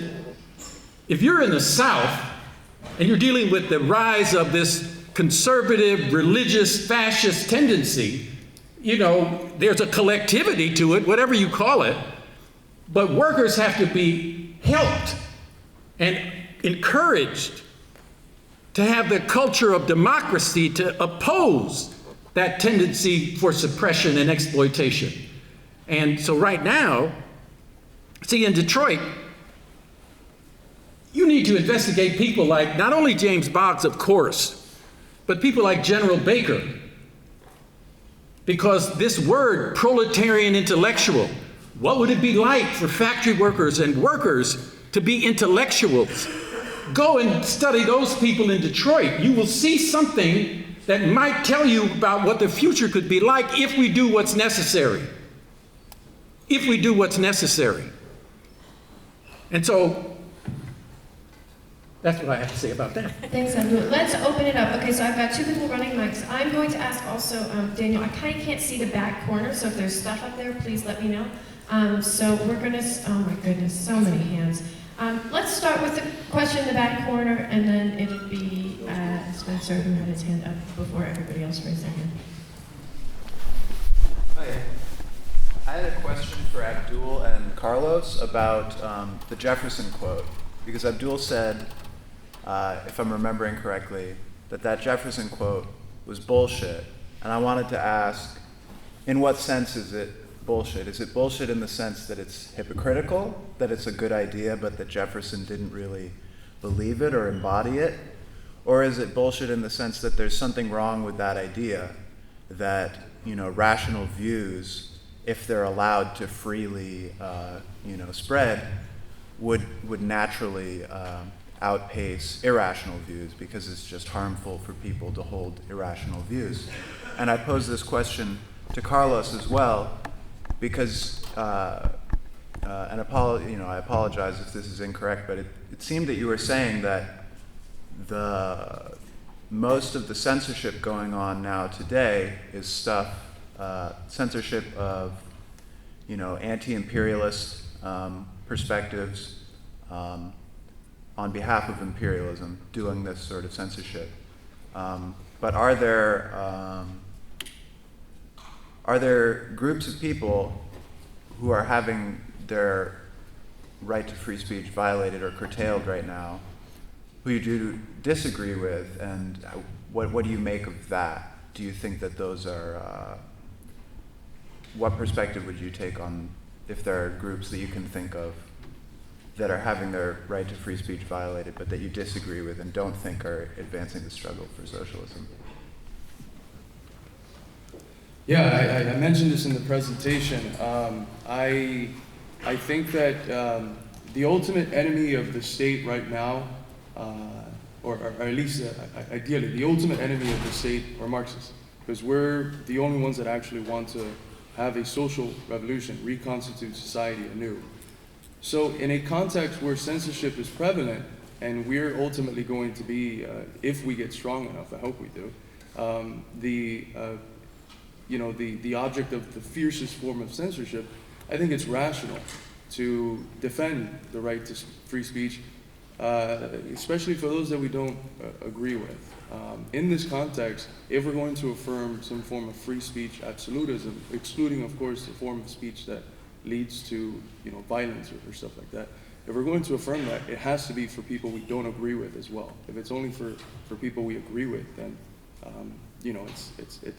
it's not free speech in that sense. Was there another part to your question that I missed? I also wanted to ask about the Jefferson quote that was read in the introduction, and if it's wrong, if it's hypocritical, if it's neither or both. I think perhaps it's bullshit. I think if you look at some of the actions and the ideas, there's a clear disconnect there. But I think this is something that's consistent in bourgeois revolutions and the figureheads and ideologues, which is that some things are said, which are very noble, and then some things are enacted, which are in many ways contradictory to the things that are said. And this is specifically because all of the bourgeois revolutions are revolutions that are led by a very small class that needs to win to its side the vast majority of people, and so it has to affirm what are narrow class interests in such a universal form that other classes can join in with it. But then the order that it establishes is as absolutist and brutal as the feudal orders that it overthrows. And what ends up happening specifically in the US, and I've done some research and writing in this area, is that by the 1820s and 30s, the people that are born and bred believing the Jeffersonian ideals of democracy and the democratic creed, they're looking around and they're like, this isn't very democratic. I mean, you have the formal aspects of elections and stuff, but if you look at industry, you have tyranny there. There's no democracy in industry, and what ends up happening is, to use an expression from Dewey that comes in the 20th century, is that politics just ends up functioning as the shadow of big business. So they held, on the basis of that democratic creed that they saw as taking from Jefferson, that the only way to actually actualize those bourgeois values and give them concrete form, realize them, was through socialism. They're not using the term socialism, they're using the term communalism or something else, cooperative societies.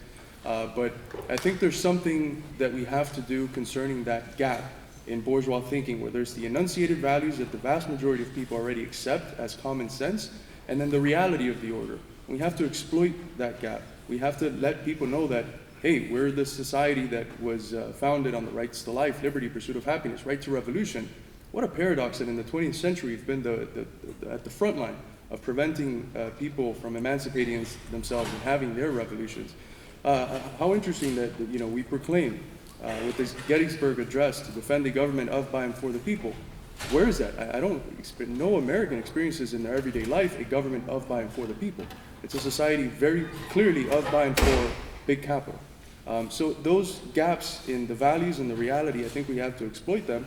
And then with time, perhaps develop a new way of conceptualizing. But the most important thing for communists, and I'll wrap up with this because I'm getting long-winded, is to realize we have to convince people. We have to educate them. And to educate, you have to find points of contact with people. The way I've described this is you have to find the rational kernels in the incoherent worldviews that they develop spontaneously on the basis of bourgeois ideology, and use those rational kernels to disarticulate it from the dominant worldview that they have right now towards a new Marxist one.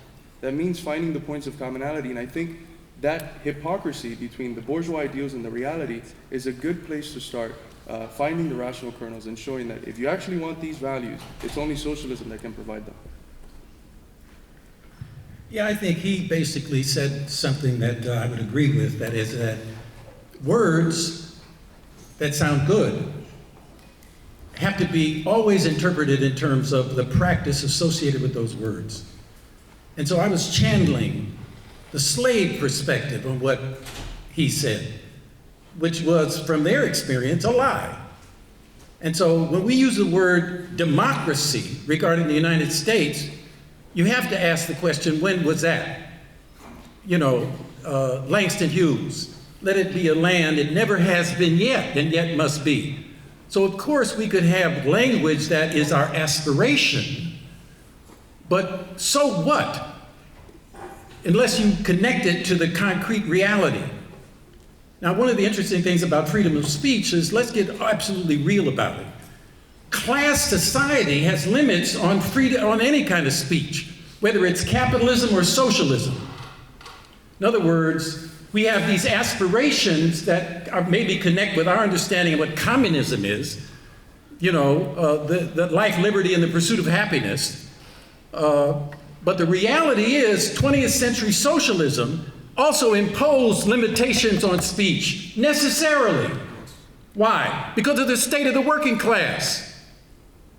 If the working class was literate and not illiterate, if it was mobilized and empowered, that'd be one thing. But there has never been a revolution where that was true. The working class has always been backward as a result of the capitalist domination they've experienced. So we have to get real about what the process of revolutionary transformation is. It's not some idea, it's a reflection of reality.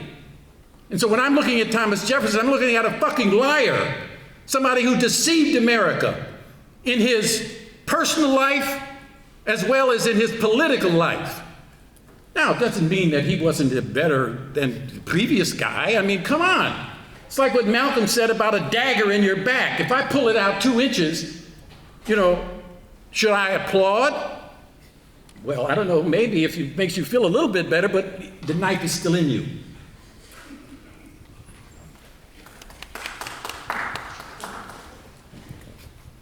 Do you want to say Something, Ralph? No.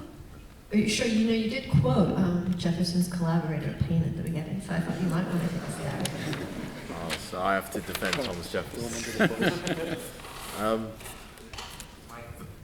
Okay. So I would simply address Jefferson, you know, that the hypocrisy or the double standards doesn't necessarily discredit the original claim of, you know, whether it's the Jefferson quote or the Paine quote or, you know, the lines of the Declaration of Independence, but it is what those aspirations also imply is a task for us to really realize them, because these values are universal. They don't belong to, they're not original to Thomas Jefferson or Paine or any of these figures. They are, you know, products of a historical process, and it is up to, you know, us or the socialist movement as inheritors of these struggles to truly realize them in a way that these figures couldn't have possibly imagined. We got Spencer's question, and then next, let's go.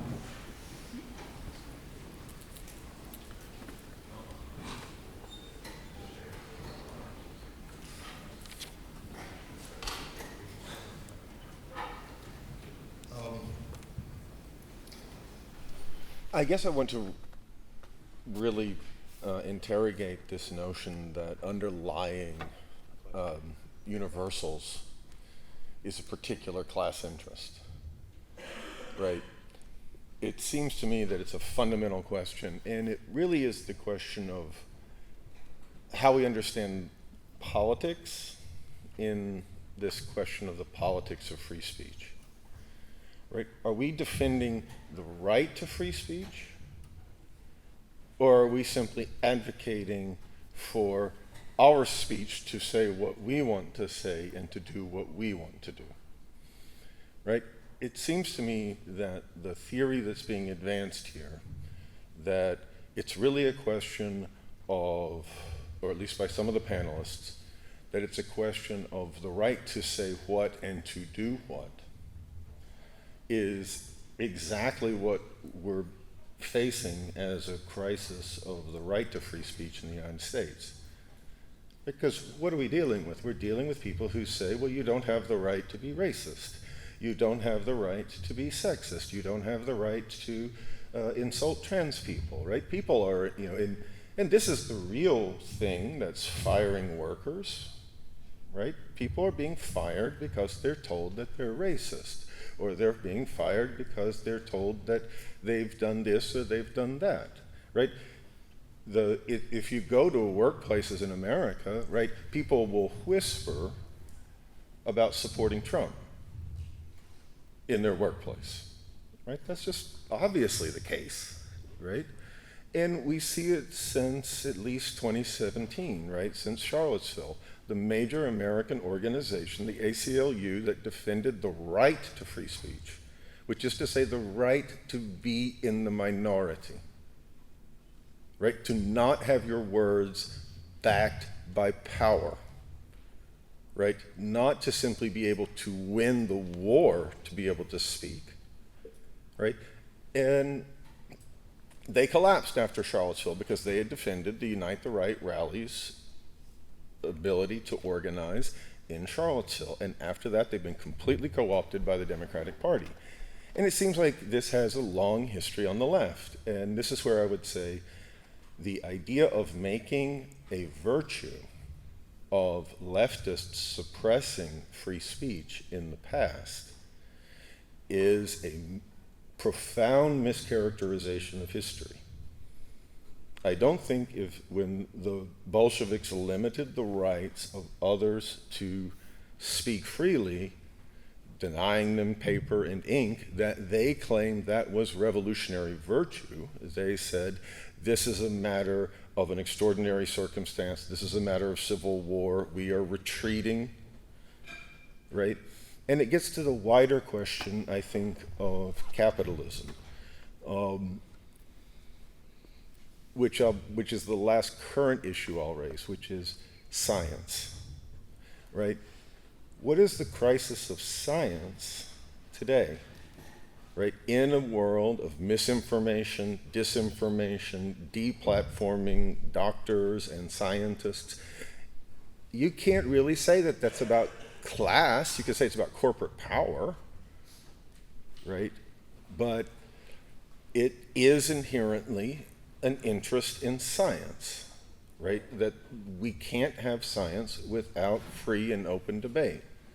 And so socialism wouldn't be about simply asserting one class's power about another. It would be about unleashing the universality of the concepts of bourgeois society, like science, which is constrained and corroded in capitalism. So I really want to challenge this notion that, you could take it in terms of Thomas Jefferson, that the universal truth being articulated has to be weighed against the individual, the class content. I mean, first of all, there's a lot of historical mischaracterization going on here, right? There is an abolition of slavery that is flowing out of 1776 and flowing out of Thomas Jefferson's words, and that is creating the context for slaves to publish their slave narratives in the early 19th century, right? It's about their rights. It was highly contested, the right to publish slave narratives, right? And to disseminate them, right? And of course, ultimately, the South the Proto-Confederacy had to break with the Constitution. And the early Confederate leaders said Thomas Jefferson was a deluded revolutionary.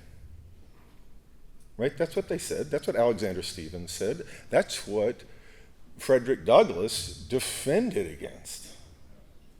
Right? So I think, and also, this notion that You have to go with what happens, right? That this is, I guess, no, I'll leave that. I'll leave it aside. I just think that this question of liberalism and the defense of free speech in terms of its own categories, not in terms of class categories, but in terms of the universal right of free speech. Do socialists defend that or not? And is a retreat from that a retreat from socialism in history, whether we're talking about the Bolsheviks, whether we're talking about the SPD, whether about any leftist engaged in suppressing other leftists? Is it ever been a virtue for them to do so? Just a question. Are you arguing that Jefferson was an abolitionist? In the mic. Of course Jefferson was an abolitionist. I mean, that's obvious, right? He says so, and his faction were the leading abolitionists in the North, right?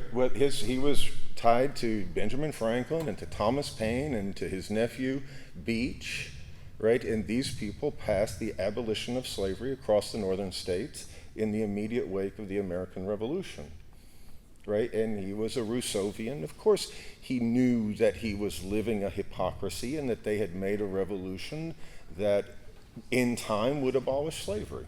Yes, of course, in that sense, he was making a revolution that was tending towards the freedom of all mankind, and he never made a virtue of owning slaves, of course. Yeah, and Jefferson was not only a slaveholder, but he had such a lavish lifestyle that he worked his slaves more arduously than other Virginia slaveholders, and he never even gave freedom to his own children. So one observation I have is, starting with Athens and the Greeks in Athens, is slaveholders have historically been the greatest proponents of the concept of freedom, because they understand better than anybody else what it means not to have freedom, because they deny freedom to others. Now, those ideas of freedom that they articulate can take on a life of their own that go beyond the people who articulate them. So we don't have to turn Jefferson into an abolitionist to say that the ideas that he articulated have a life of their own, and that life of their own is useful for people wanting to expand freedom in society. Similarly, I heard, and I don't remember who said it, and that's just as good, I heard somebody say, and it's essentially true, that we really can't talk about real democracy in the 20th century everywhere, but I also heard that we can talk about real socialism in the 20th century somewhere. And I think if you can't talk about real democracy anywhere, I don't think you can really talk about much real socialism anywhere either. Yes, you can say during the period right during and right immediately after the counter-revolution, there could be good reason to suppress opponents because you're dealing not just with abstract speech, but you're in the middle of a fight for survival. But when it goes on for decades and generations, when it becomes a mode of governance, when it becomes the mechanism in which people accrue power and hold on to the power that they accrue, and they do it in the name of the working class as an abstraction, then that goes beyond what I accept. The working class is not an abstraction. It's living, breathing human beings. The greatest education I had, more so than my university education, more so than my Marxist education, is the 10 years I spent working on blue-collar jobs and having to live that life. So the working class is not an abstraction. And I would say these other ideas are also not abstractions. And one final point, which is a little bit off the topic.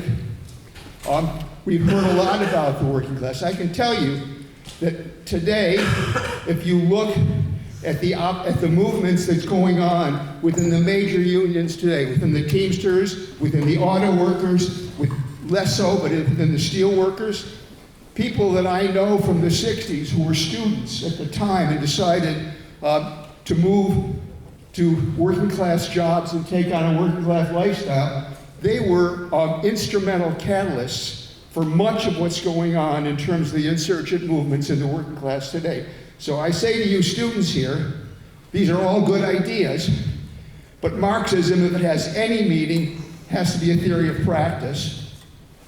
And I think that at some point, you need to decide, are you going to stay in the purely intellectual world? Are you going to move into real world with real people that you talk about abstractly and find ways to interact with them, and not just on Twitter or not just on TikTok, which is a way of talking to similar-minded people, but going out in places where you're unpopular and trying it there. Thank you. If I could comment on Spencer's question. I don't feel nearly as qualified to speak on the historical point about Jefferson or anything else adjacent other than to just stick up for the principle of both and, not either or. But with that said, I just want to pick up on your whole point about, I think you said very well about what's not a question of class per se, about the actual threats to workers' liberty on the job, of conscience or speech or what have you. And when I spoke about it in my remarks as a question of state versus civil society, I feel like listening to how Spencer put it, I'm kind of missing the point when I talk about ends or means. That's to say that because, as Spencer said, it's not a question of class per se, so much, except in the limited sense that we're talking about corporate capitalism and the professions, and because that is how the threats to free speech and to liberalism generally have advanced in the last generation, that for that reason one can talk about the finer points of what that solution is and how much it should involve the state, but because that is how it is advanced, it requires a political solution, and the discussion needs to begin there. Yeah, I think the point you made about language and universals is really very important for us to interrogate relative to American political history. Founding documents. There are a lot of things that sound really good, but if you divorce them, delink them from the actual experience they represent, because language is also used to mystify and to misrepresent what's actually really going on. Jefferson, for example, thought black people were inferior. It's hard to think about someone who thinks black people are inferior as representing abolitionism or some level of equality. But I would also raise Abraham Lincoln and Bill Clinton as good examples of the American state and the point that we're talking about. Lincoln is regarded as a great emancipator, and yet he confused the difference between supporting the legality of slavery versus his own moral beliefs. In other words, he said, I'm against slavery, but because the Fugitive Slave Act was a law, he supported that. So the great emancipator in the Emancipation Proclamation said he was going to try to free the slaves where he couldn't and didn't free the slaves where he could. In other words, the states that were in rebellion, he said, you all can be free. He couldn't do that, right? That was a military question. And he didn't free the slaves in the states that were pro-union. Bill Clinton said he was for black people, he played saxophone. But then he changed the laws regarding welfare and impacted the actual lived conditions of people who were being marginalized in the US economy.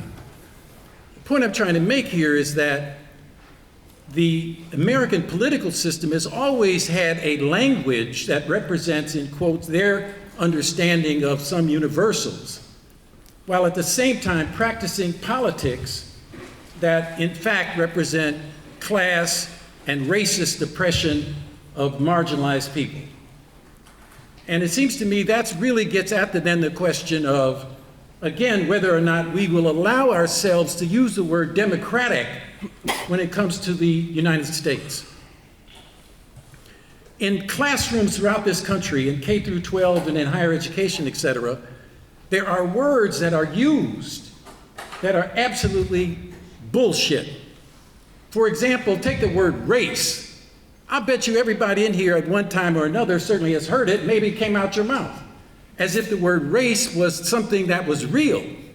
Now in geography department, you couldn't say the world was flat. You'd be laughed at. But the word race is accepted as a legitimate concept, even though the American Anthropological Association and anybody else says it's a bullshit. Doesn't exist, but we use it.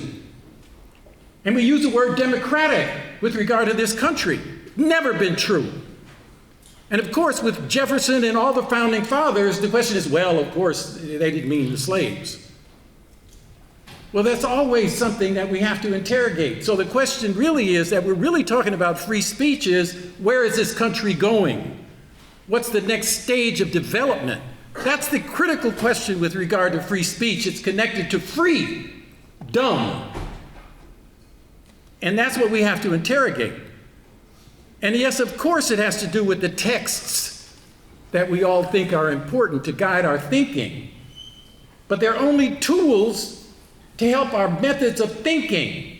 It's the reality of the world we live in, that the thought process, the logic that Marx used in Capital and other works, and I think is still very relevant, but it's how we apply them to the world we live in, not mouth the world that he lived in. We live in a different time, in a different space. And that's what we have to really struggle over. And we live in a racist country that is undemocratic at every level, in every institution.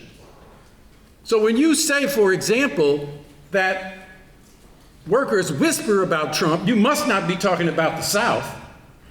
You must not be talking about counties in Illinois, like in Pike County, Illinois, where I work in a project regarding New Philadelphia, the town that my great-great-grandfather founded as the first African-American, which they just made a national park. In the restaurants and in the surrounding area, large signs, Trump. Big sign on the highway, Trump, have you missed me yet? In other words, they're not whispering about Trump. They're whispering about freedom and an alternative to Trump. And in the South, workers are whispering about freedom and about maybe the reforms, maybe a little more money, maybe some health insurance, maybe collective bargaining. But do you think that people saying I'm going to vote for Joe Biden is going to get them fired for a hostile work environment, for contributing to a hostile work environment? I'm not talking about they're whispering about another world. I'm saying they're whispering about current politics, right? That they're being fired about, mainstream politics. I think the main question is the general thing of workers in the South in particular, from all political perspectives, is fear. And it depends on the context of the workplace. But fear is a dominant thing of how to get people to begin to organize, particularly around collective bargaining. That, I think, is a dominant aspect of both political positions, whether it's Trump or Biden or Cornel West. Okay, so we got Ben over here, and then we have Diana, and then I'll go to Richard. Can everyone hear me? Good. I wrote a question in here. So in the opening remarks, Jack Ross said that Trump's supporters on January 6th constitute something different than fascism. That raises the question, should the left support the right of free speech for the right wing or even fascist political sentiments? Is the rationale of whatever answer the speakers give a tactic or a principle, and is it derived from any sort of specifically leftist political logic? I of course encourage all the speakers to respond, but I'm interested specifically in Ralph Leonard because you mentioned that free speech is something that's sort of intrinsically universal.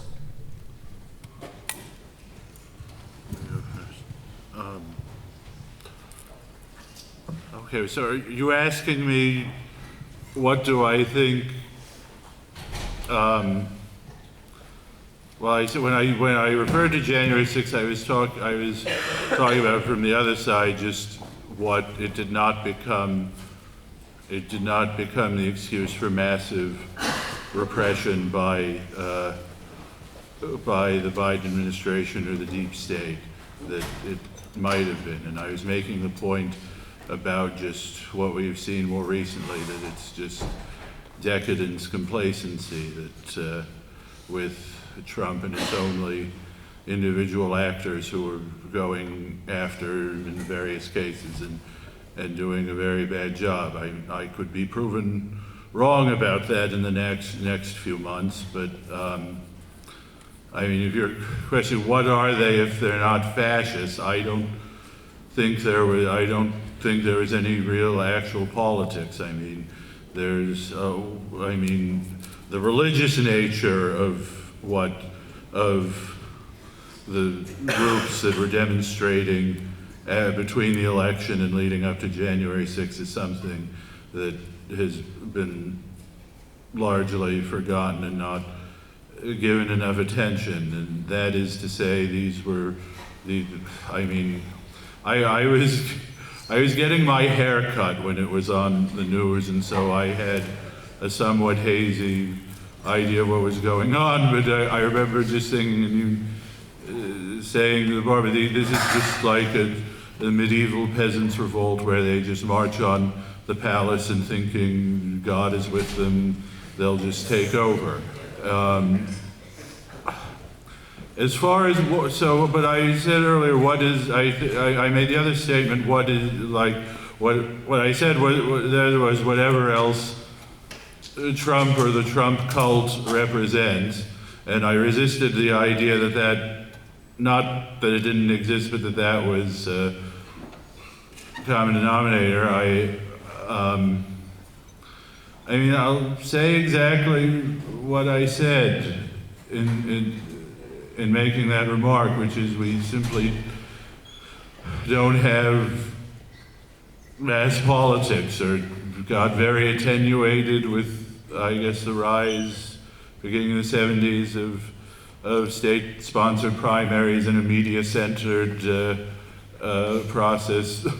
So I don't know if Howie Hawkins is still here, but I have to say I think he's completely wrong about ranked choice voting or anything else that relies on state-sponsored primaries. Incidentally, I mean, pretty much the French electoral system I more or less completely swear by, which is very different of ours, and there's a multi-party runoff system, fairly straightforward. Jack, I think part of the question was about whether, and I know that the other Jack wants to speak, maybe he can speak next, but it should the left protect the speech of the right. Is that correct? That was basically the question. Well, yes. I mean,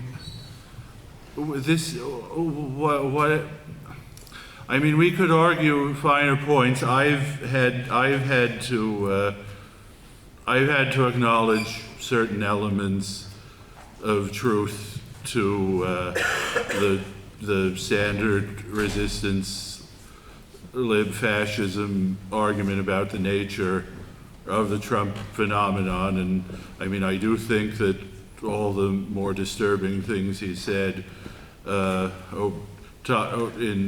more recently continue to be signs of weakness, but no, we're nowhere in a situation where you could even begin to talk about revolutionary justice or quasi-military contingencies of a revolutionary or counter-revolutionary situation, as the case may be. That's just simply not the reality of where the country is. If anything, I think the main point about this election is just the country is exhausted and it's willing to. I mean, I think the bottom line about Trump is that he's just another phenomenon like Margaret Thatcher and Bill Clinton, where everyone but their core supporters hate them, but the opposition just simply does not have its shit together. And yes, I'm very sensitive to the greater extent of more disturbing and alarming things and breakdown of bourgeois norms, and it's very easy, and more often than not, I'll ridicule everyone caught up in norms and guardrails. And indeed, the thing that has most completely floored me about this past year politically is that the Democrats and political class have learned absolutely nothing from 2016. But I mean, that's basically just bottom line. We're not at all in a situation remotely like that, where questions of revolutionary principle apply. Thank you. Yeah, I think we live in different worlds. First of all, in terms of speech, there's protected speech, but you can also use speech to commit as an element in committing a crime, and that crime can still be a crime even if you use speech as part of your act of committing it. So January 6th was not about speech, it was about attempting to change, to influence a transition of power. And as a result, that was criminal activity, and it wasn't speech, number one. Number two... Wouldn't socialists want to influence the transition of power? Socialists would want to influence a transition of power, but you have no right to, you have no free speech right to block the transition of power through activity. You have a right to block it through speech. So with all the lack of democracy this country has had for a long time, we have had orderly transition of power. Now you can think that's a little thing, and you think that maybe we don't really need an orderly transition of power, but I think that's a big deal. Secondly, those people who think a second Trump term will be a replay of the first Trump term, again, I think are living in a fantasy land. I'm more reminded of the situation in the 1930s, when the international communist movement declared, and I'm hearing echoes of this today, when the international communist movement declared that the difference between social democrats and fascism is a matter of taste. There's really no difference between them other than the social democrats are more dangerous. So that was the position. So at a time when it was possible to create a united front to prevent the fascists coming to power, the left was attacking the social democrats more vigorously than they were attacking the fascists. And we know what came of that.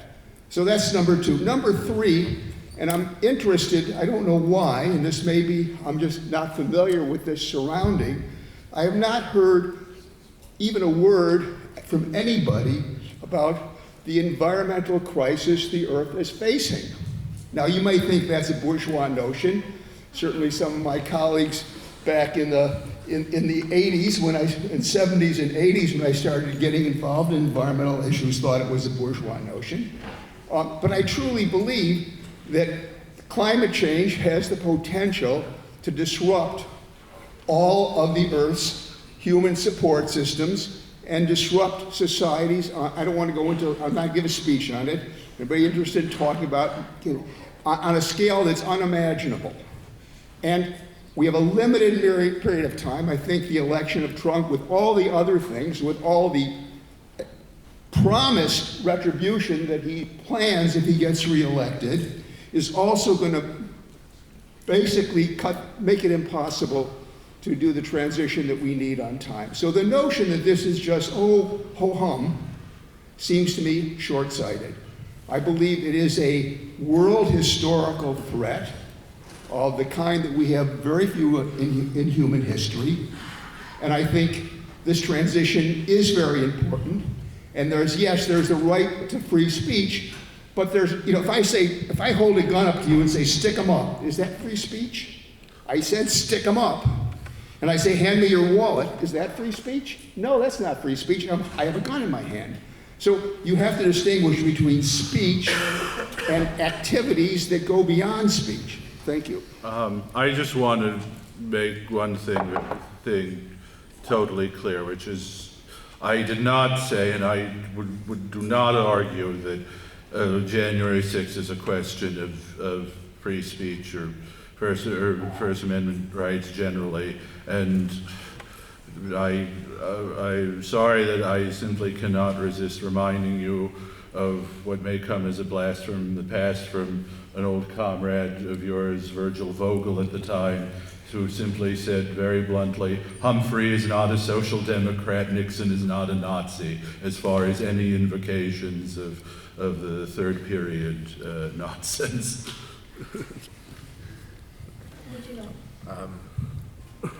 As far as should socialists defend the free speech of the right, then the answer is simply yes, because the point about free speech is not about the right to talk sense or speak views that you agree. It's about the right to talk bullshit and not be persecuted because of it.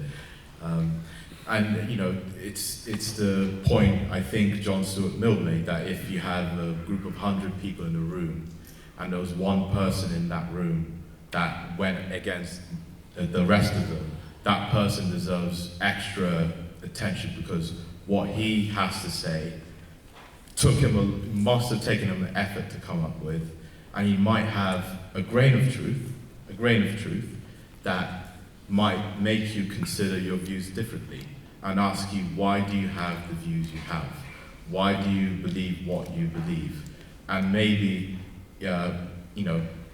just make you struggle with what you believe and, struggle with why it's right or not. I think this question of whether or not the left should support the right of the right to speak is an important question.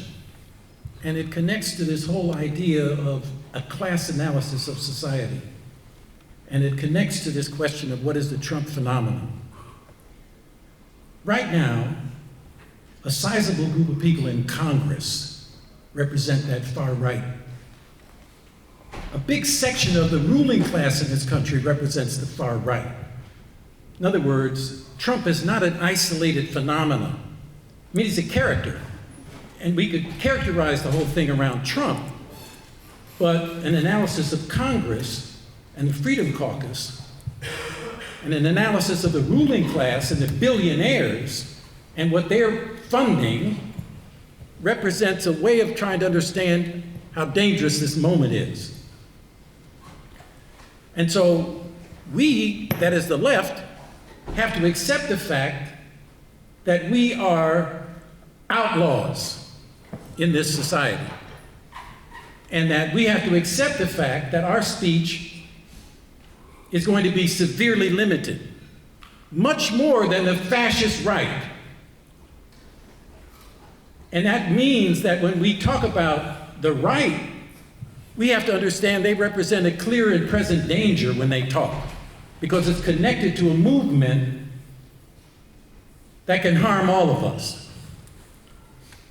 But we also have to understand that they have a greater right to speak, Fox News, the change of the law that enabled that kind of news to exist, as opposed to requiring a more balanced presentation of the news that I grew up with, Huntley and Brinkley and all of that in the past. So we really have to try to understand this class struggle that's going on in a very severe way in this country, and nothing can be separated out from that. Everything is involved in that. And so we have to ask the question, whenever anybody on the right speaks, we have to demand the ability to counter that And that we have to accept the fact that when we speak, they're going to make sure it's countered. It's part of the struggle. It's not just an abstract question, it's part of the actual struggle that takes place. And so when we talk about Trump, we have to talk about this concept of the American people. And if Trump, in fact, is ahead of Biden in the swing states, according to the polls, we have to really prepare ourselves for what might, in fact, happen. And it's not an abstract question. It's a political question of power. And everything is about that question of power. Okay, Diane.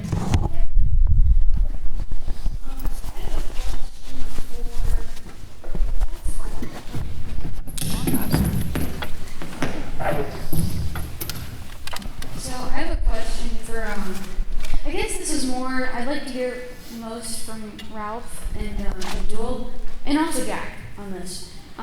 But segregation was brought up quite a bit. So capitalism, not socialism, compelled the white worker and the black worker, women and men, to the same factory floor. Not just the working class, right? No rational capitalist really wants to pay for separate bathrooms. No rational capitalist wants to exclude perfectly good labor from the labor pool, right? So, given that, were the New Left and its socialist ideas even necessary to the struggle against segregation? That's my question.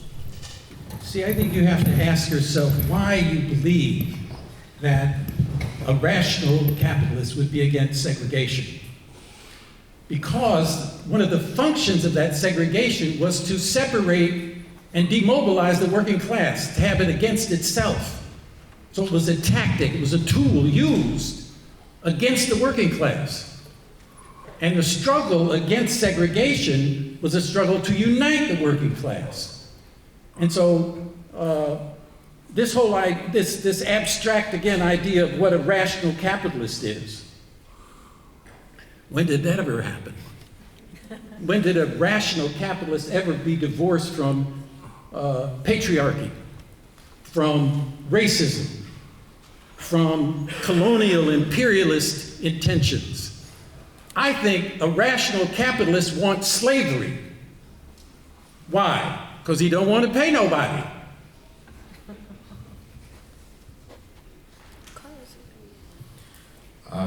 Well, the question of like a rational capitalism is, because from a rational view, no capitalist wants war. Yet capitalism produces war cyclically, and that's because capitalism as a systematic totality is very much irrational and goes against our rational interests as a society, and that's why it's a contradictory system. Which Jack did you want to talk? Jack Weinberg, because you were so involved with the civil rights movement. Yeah. I mean, the Civil War was basically, all other things being equal, a struggle between the perspective of a capitalist North and a plantation South. A system based on enslavement and plantation society, and a system based on which is also capitalist, but a totally different flavor of capitalism. And there are a lot of, abstract theories can be very simple, and the real world is very complicated. And so there are interests that are played out by segregation, and there are also trends in the world that have lives of their own, independent of the interests, the immediate interests that are being played out. So, for example, I spent a little time in '63 traveling, meeting civil rights organizations in different parts of the South. In Sumter, South Carolina, one of the issues that particularly enraged the civil rights activists was that, for example, if somebody drove a truck that delivered soda, to stores, they would have a black person there to drive the truck and to deliver them, and they would do the paperwork. So one of the demands that they raised was that the dog catcher should drive his own truck. In other words, that was an issue to them because the nature of segregation in the South was still a carryover from the whole notion of a society of a society that was still struggling with its roots in slavery and still unaccepting of African Americans as full people with full rights. In the North, if you go into steel mills, they hired African Americans and they hired white people, but they hired them for different jobs, more or less. If you go to the coke ovens, the dirtiest job in a steel mill, where the likelihood of getting cancer is extremely high, that was all black. And for the African Americans who were working there, they knew that was going to shorten their life expectancy, but it was a good paycheck, and they accepted it. And if you go to the rolling mills, which was a high-skilled job, and compared to the basic mills was fairly clean, that was all white. In fact, it was Protestant, because the big mill was also had Catholics in it, but the rolling mills didn't have Catholics. So the nature of segregation is complicated, and the nature of the rationality of capitalism is complicated. These simple analytical tools give you a start, but the real world has a life of its own, and there are processes of their own, and there are things that happen in this place different than things that happen in this place. And unless you can somehow get out of thinking of everything in terms of theory and connect your theory to real people, living real lives, engaging real struggles, I think that it becomes an exercise. Jack, so I'm wondering, for the whole panel too, about your remarks, why do you guys think it is that, this is a panel on free speech, and, we've spent a lot of time actually talking about segregation and slavery and the history of racism in America. But why is that? Is it because segregation renders free speech suspect? Why is this the conversation we're having here today? Even though we can't use the word race, the history of America built on slavery, and in fact the history of Western European economic development up to and including the Enlightenment was all dependent on the wealth that was drawn by slavery. Slavery and segregation and its repercussions is the American disease. I spend a lot of time working with organizations in Africa. It's where the relationships are very different. But in America, you can't do anything. You can't deal with any progressive issue. You can't deal with any social issue. You can't deal with any cause without being hit in the face with the legacy of enslavement, which is at the birth of our country and just goes through every aspect of it. And that's why it comes up here, and that's why it comes up in every conversation that you're really trying to deal about solutions to the problems plaguing this country. Can we let Carlos speak just because he hasn't spoken a lot, and then Abdul, and then Jack? Yeah, thank you for your question. Marx said when he was treating the Irish question that racism is the secret through which the capitalist class sustains its power. And that reflects itself in these various different forms of segregation that I do agree with Abdul are fundamentally rooted in keeping workers away from each other and dividing the working class as much as possible so that they don't realize that the common enemy is the capitalist class. It also serves the purpose of keeping one part of the working class in a condition of constant super exploitation and feeding, as Du Bois would say, the white part of the working class with a sense of vanity that they can always end up saying, well, at least I'm not black. And that's why I think you brought up the question of free speech, and we're going back to segregation and the Civil War in part. It's because the struggle of the black freedom movement, the struggle against the color line, has been the determinant form the class struggle has taken in the U.S. It is wrong, and this is what the Liberal Academy wants us to think, oh, it's just a race struggle. It's not just a race struggle. It's the form the class struggle has taken in the U.S. The quote is, the history of all hitherto existing societies is the history of class struggles, plural. They take different forms. And the struggle against the color line, the struggle against racism, has been the primary form that we've seen attacks against capital. whether it's with the Civil War, which was the Second American Revolution that realized for a period of time some of the, completing the bourgeois revolution of 1776. It's overthrown in 1876 with a counter-revolution that basically brings about fascism in the South. And then 1964 is about going back and undoing that counter-revolution of 1876, actually completing the bourgeois project of democratic rights for specifically the black part of the working class. And it's absurd to think of that just as a race struggle, as something that's divorced from the class struggle. It was very clearly a struggle against capital, especially if you look at it in the South. It was very much embedded in the working class and the industrial proletariat. And it created the conditions today for fertile ground for a multiracial working class struggle. Yes, there's still racism. Yes, it's still institutionalized. Yes, you still have parts of the white working class that have prejudices against black people. But the intermingling of working class black and white people and Hispanic people has been such, has developed to such an extent that I think the social consciousness of the American people, specifically the young people, after 1964 and the Civil Rights Revolution, is drastically different than at any other time in our history. And we should applaud that. That's something that I think creates the best conditions for struggling for socialism together.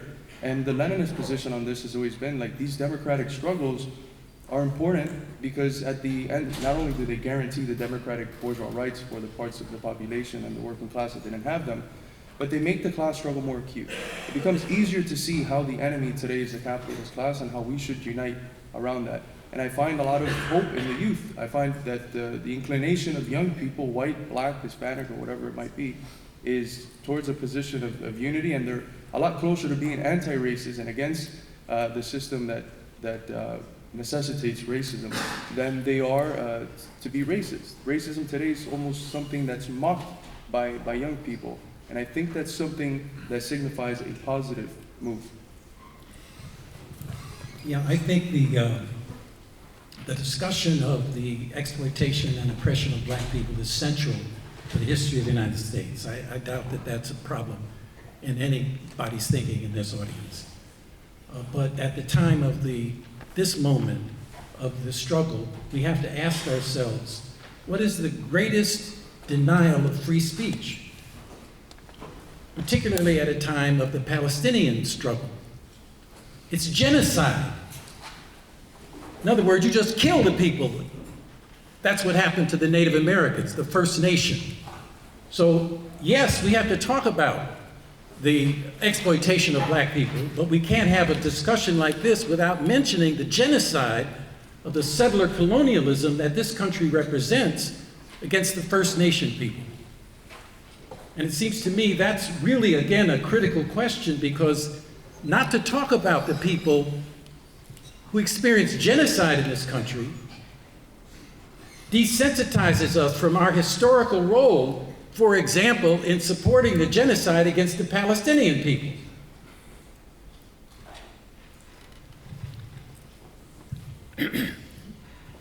Okay, John, did you want to say something, or should I go to the next question? Yes, obviously there is a kernel of truth with respect to both the Enlightenment generally and American history specifically, as there is to every wicked idea, and that is, if I have been vague or abstract about what the enemy that I frame all of my to free speech, all of my discussion around, it is that idea. It is the idea, whether it's derived from Franz Fanon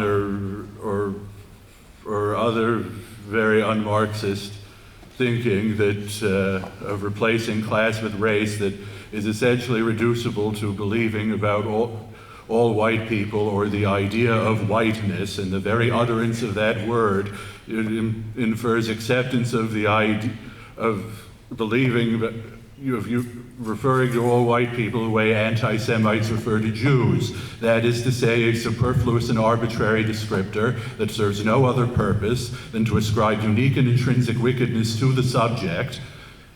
And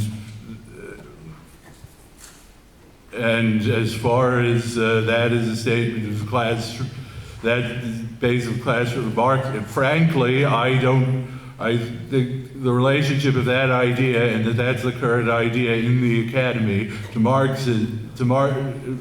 that's Marxist or is invoking of Marxism, that frankly, at this point you have to simply compare that to the Nazi relationship to Christianity.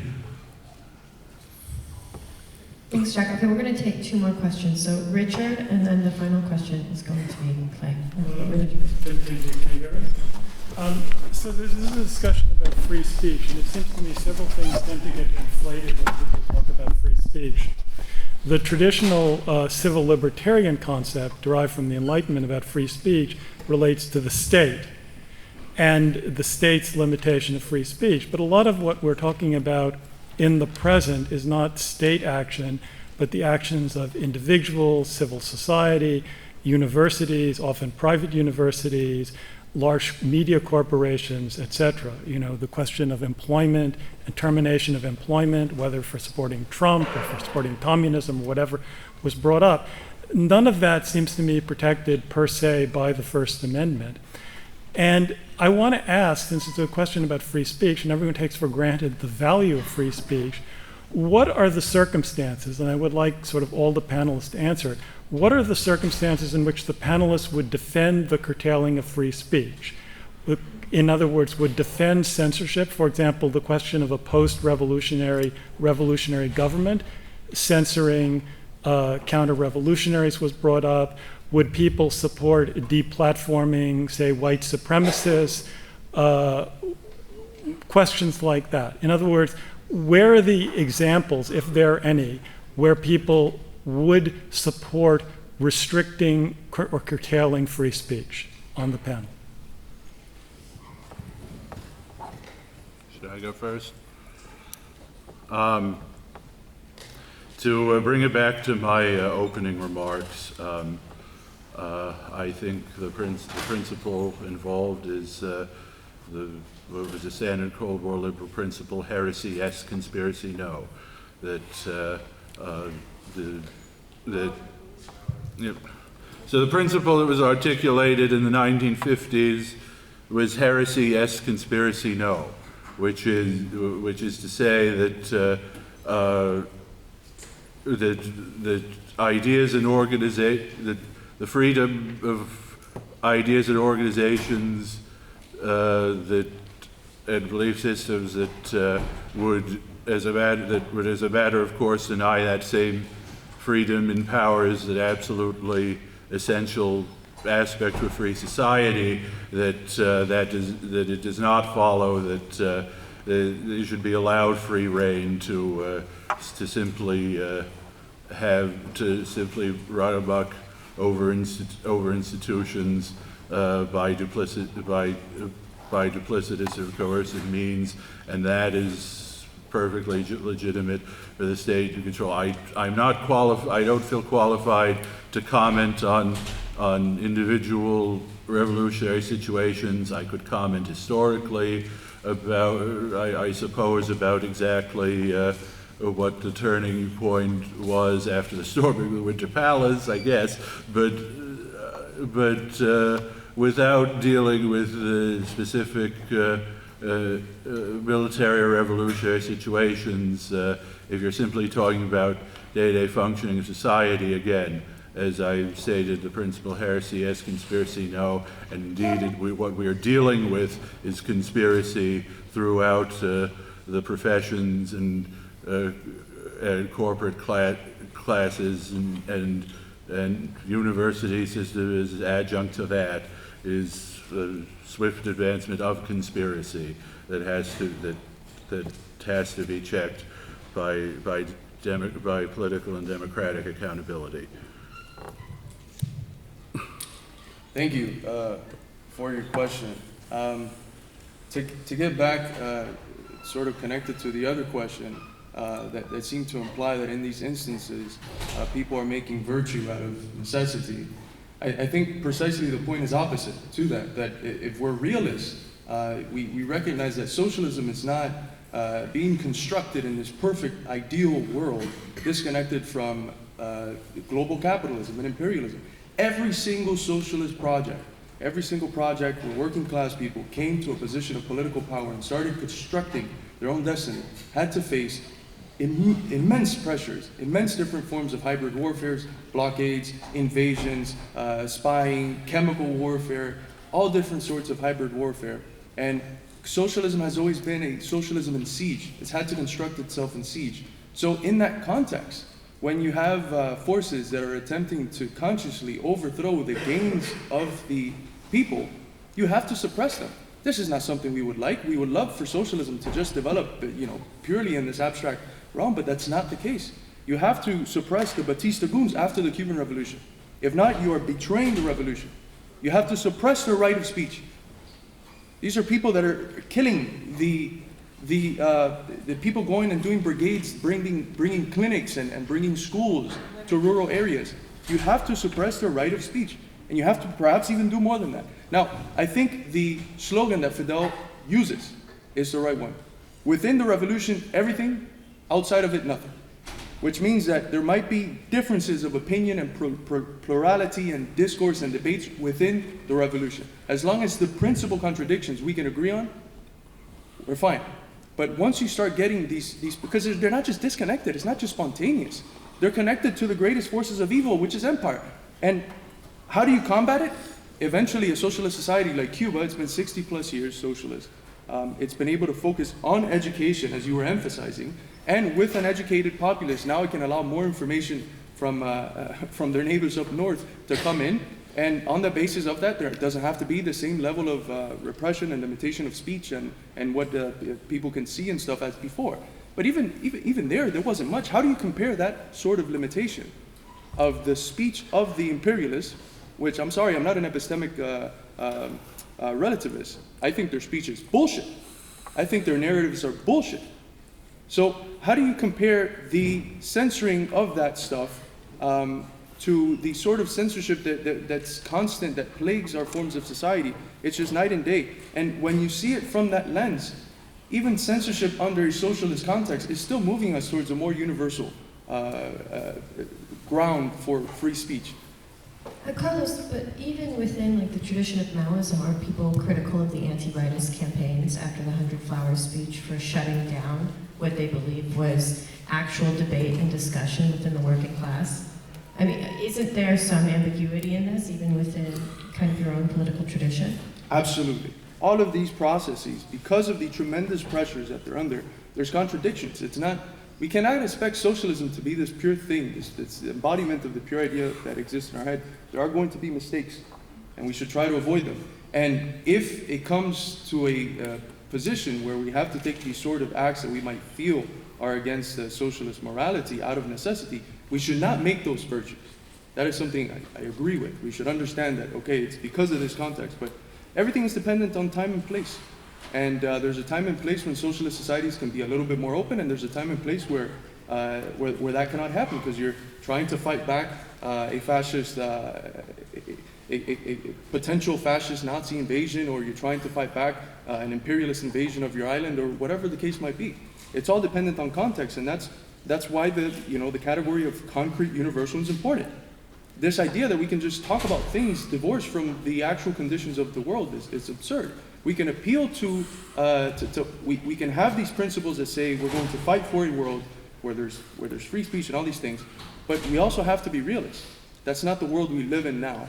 And I much prefer to value the capacity of people to affirm their self-determination, develop their revolution, than to have some clinging to this, to have this purity fetish to these ideas that I would like to see embodied, and because they cannot be embodied, I'm going to just condemn them. Jack Weinberg, I know you've got something to say. Yeah, I have an almost totally polar opposite viewpoint. If the free speech is an American civil liberty pertains to the state and the state interfering with the right to free speech, And if we extend that, and I'm going to a lot of complications and subtleties and areas of ambiguity, but I want to go to the heart of the point that was just the response that you just got. With a couple just quick anecdotes. When I was in Gary, I had a friend who was a former Communist Party member, a former steelworker, then a university professor. And he was of German origin. He went back and he visited Germany. This was before the fall of the Berlin Wall. And this friend happened to be the president of the Indiana American Civil Liberties Union. And when he went to visit Germany, and he came back, and he couldn't help himself but say how things in Germany were really pretty good. This was Stasi Germany, but they were pretty good.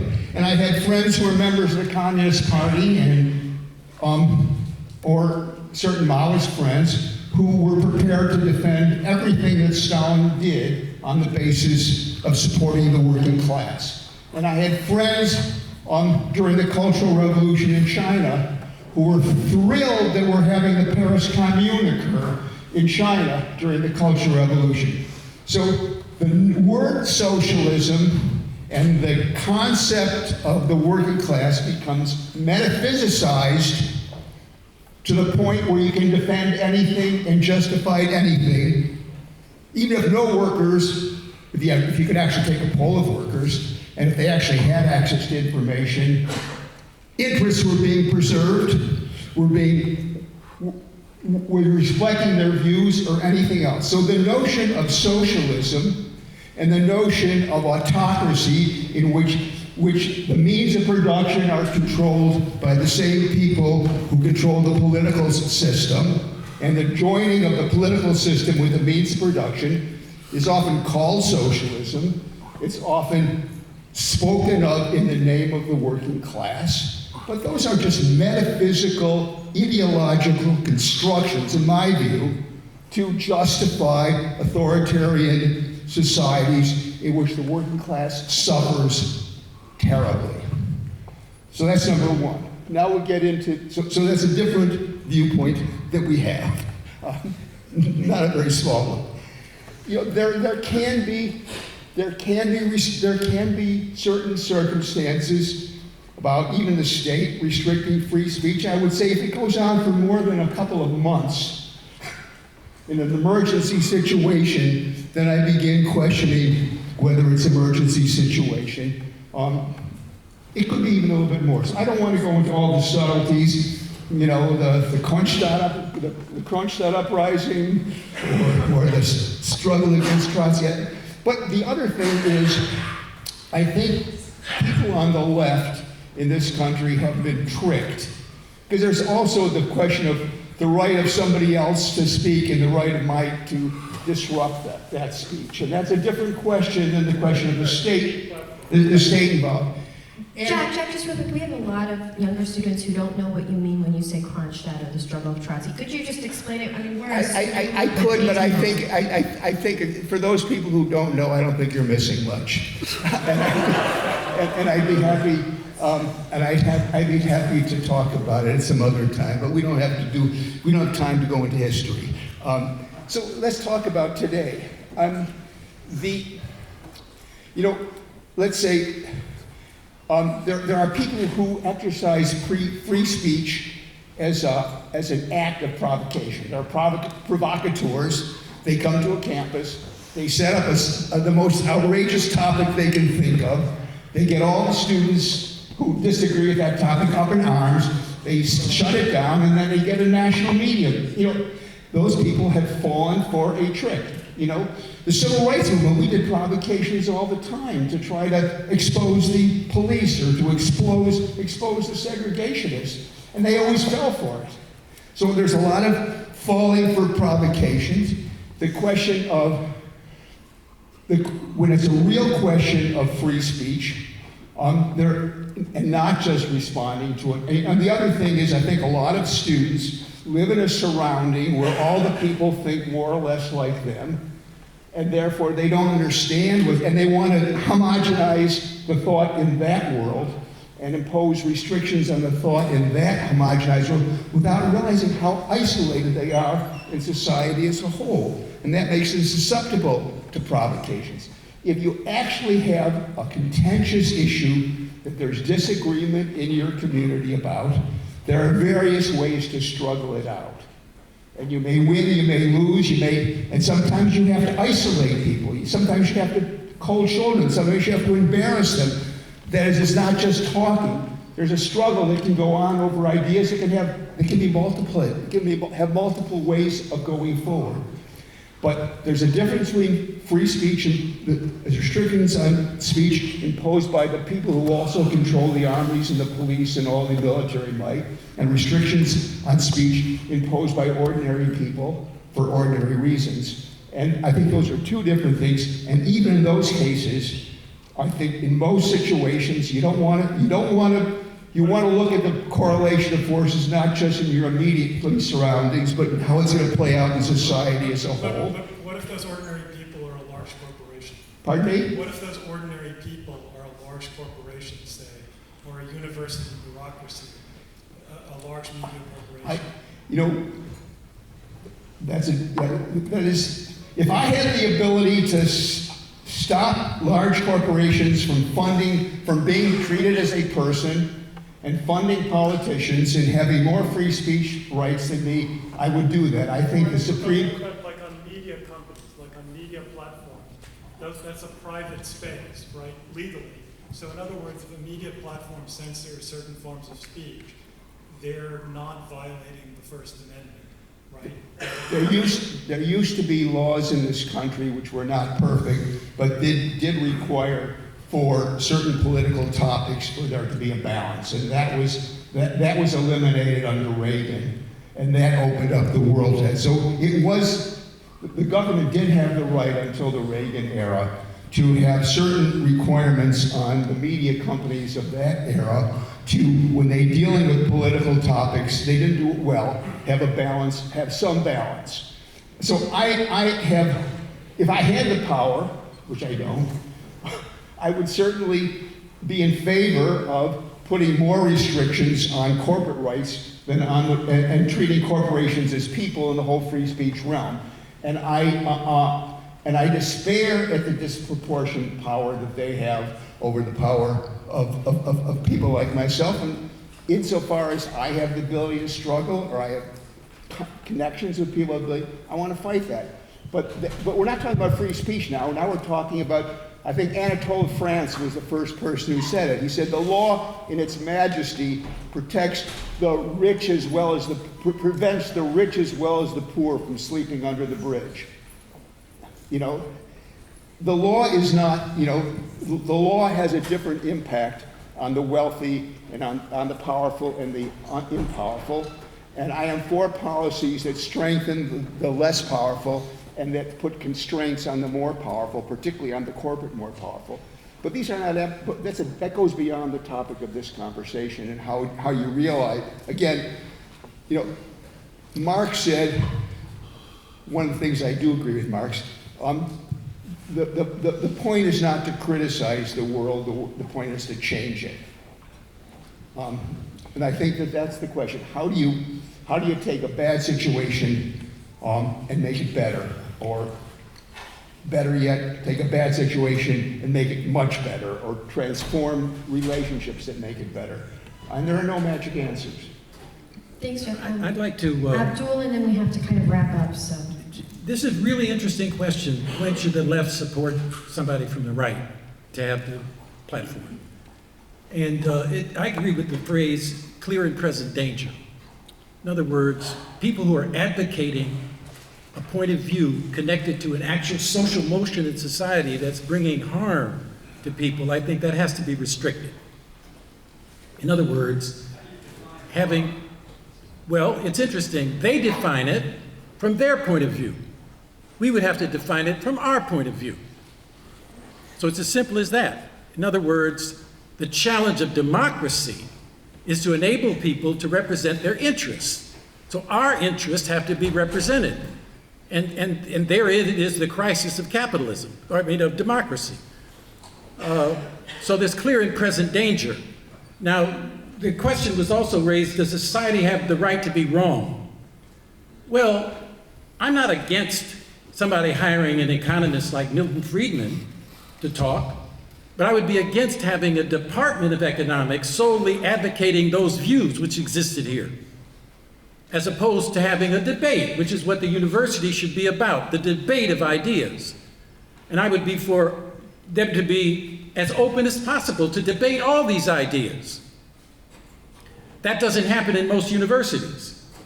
But when it comes to a country like Cuba, it's very interesting, this question of freedom of speech in a country like Cuba.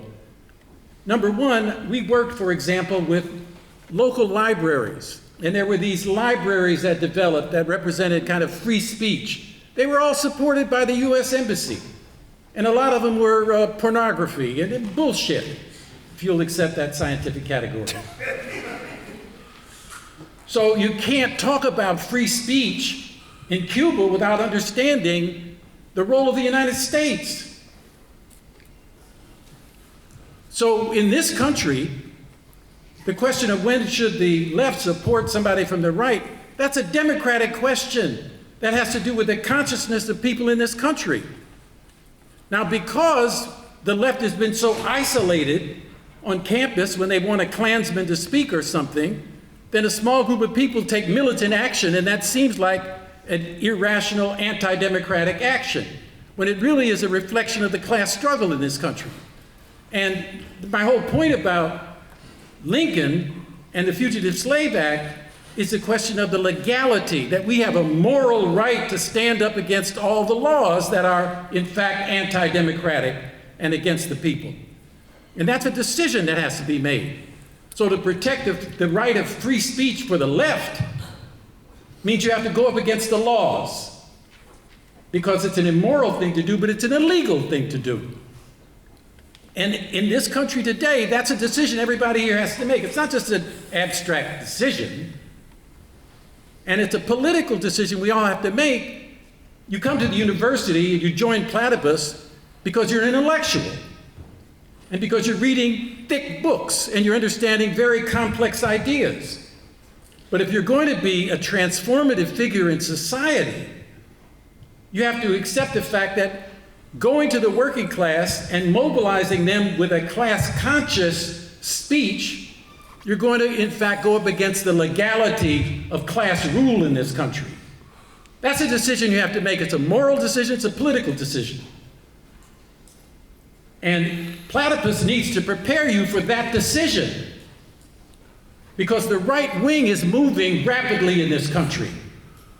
They have a big chunk of Congress. The billionaire class now is expanding rapidly. So prepare yourself for the struggle to come.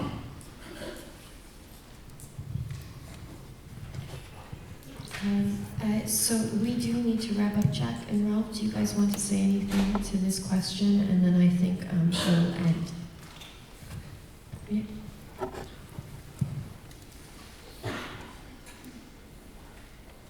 So on the question of when may it be permissible to restrict free speech and in what context, like to engage in that thought experiment is like there isn't like it's always a case-by-case basis. So if say a bunch of fascist gangs would armed themselves with guns and said we're going to go to this place and shoot up this place, then yeah, it's best to act on it and prevent that action. And that's that's a very different thing from censoring an opinion, because you can politically oppose whether it's fascist or right-winger. What if the fascists were not going with guns, but just speaking and making racist statements? Like, for example, what if there's a teacher at a university, let's say, who's an outspoken white supremacist, that the students protest and want the teacher fired? That's not a First Amendment issue strictly, but it is in some sense a free speech issue. That's a good question.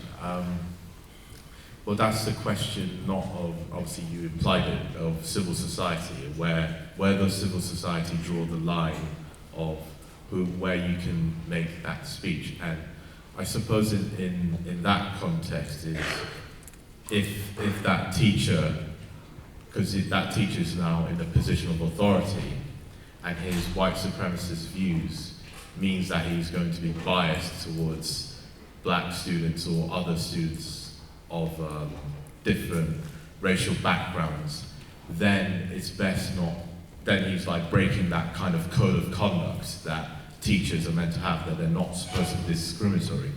And that's very different from, say, preventing him from speaking, puking out his views on social media or on any other platform. So that's a very subtle line that shouldn't be conflated. And more generally is that one shouldn't be afraid of confronting these views in the public sphere. Like, that's the whole point of free speech, is that it gives you the opportunity to confront and challenge them. And one should be able to do that, because you shouldn't sort of imagine that you can be protected from these views, because they exist, and you should have the confidence that you can challenge them and not fear that you'll be somehow infected by it and become a fascist, because this isn't COVID we're dealing with here, and I think that's what we should all have, is that fortitude to stand up for our views and challenge any of the opposing views. Okay, so let's have a round of applause for our panelists. Thank you very much.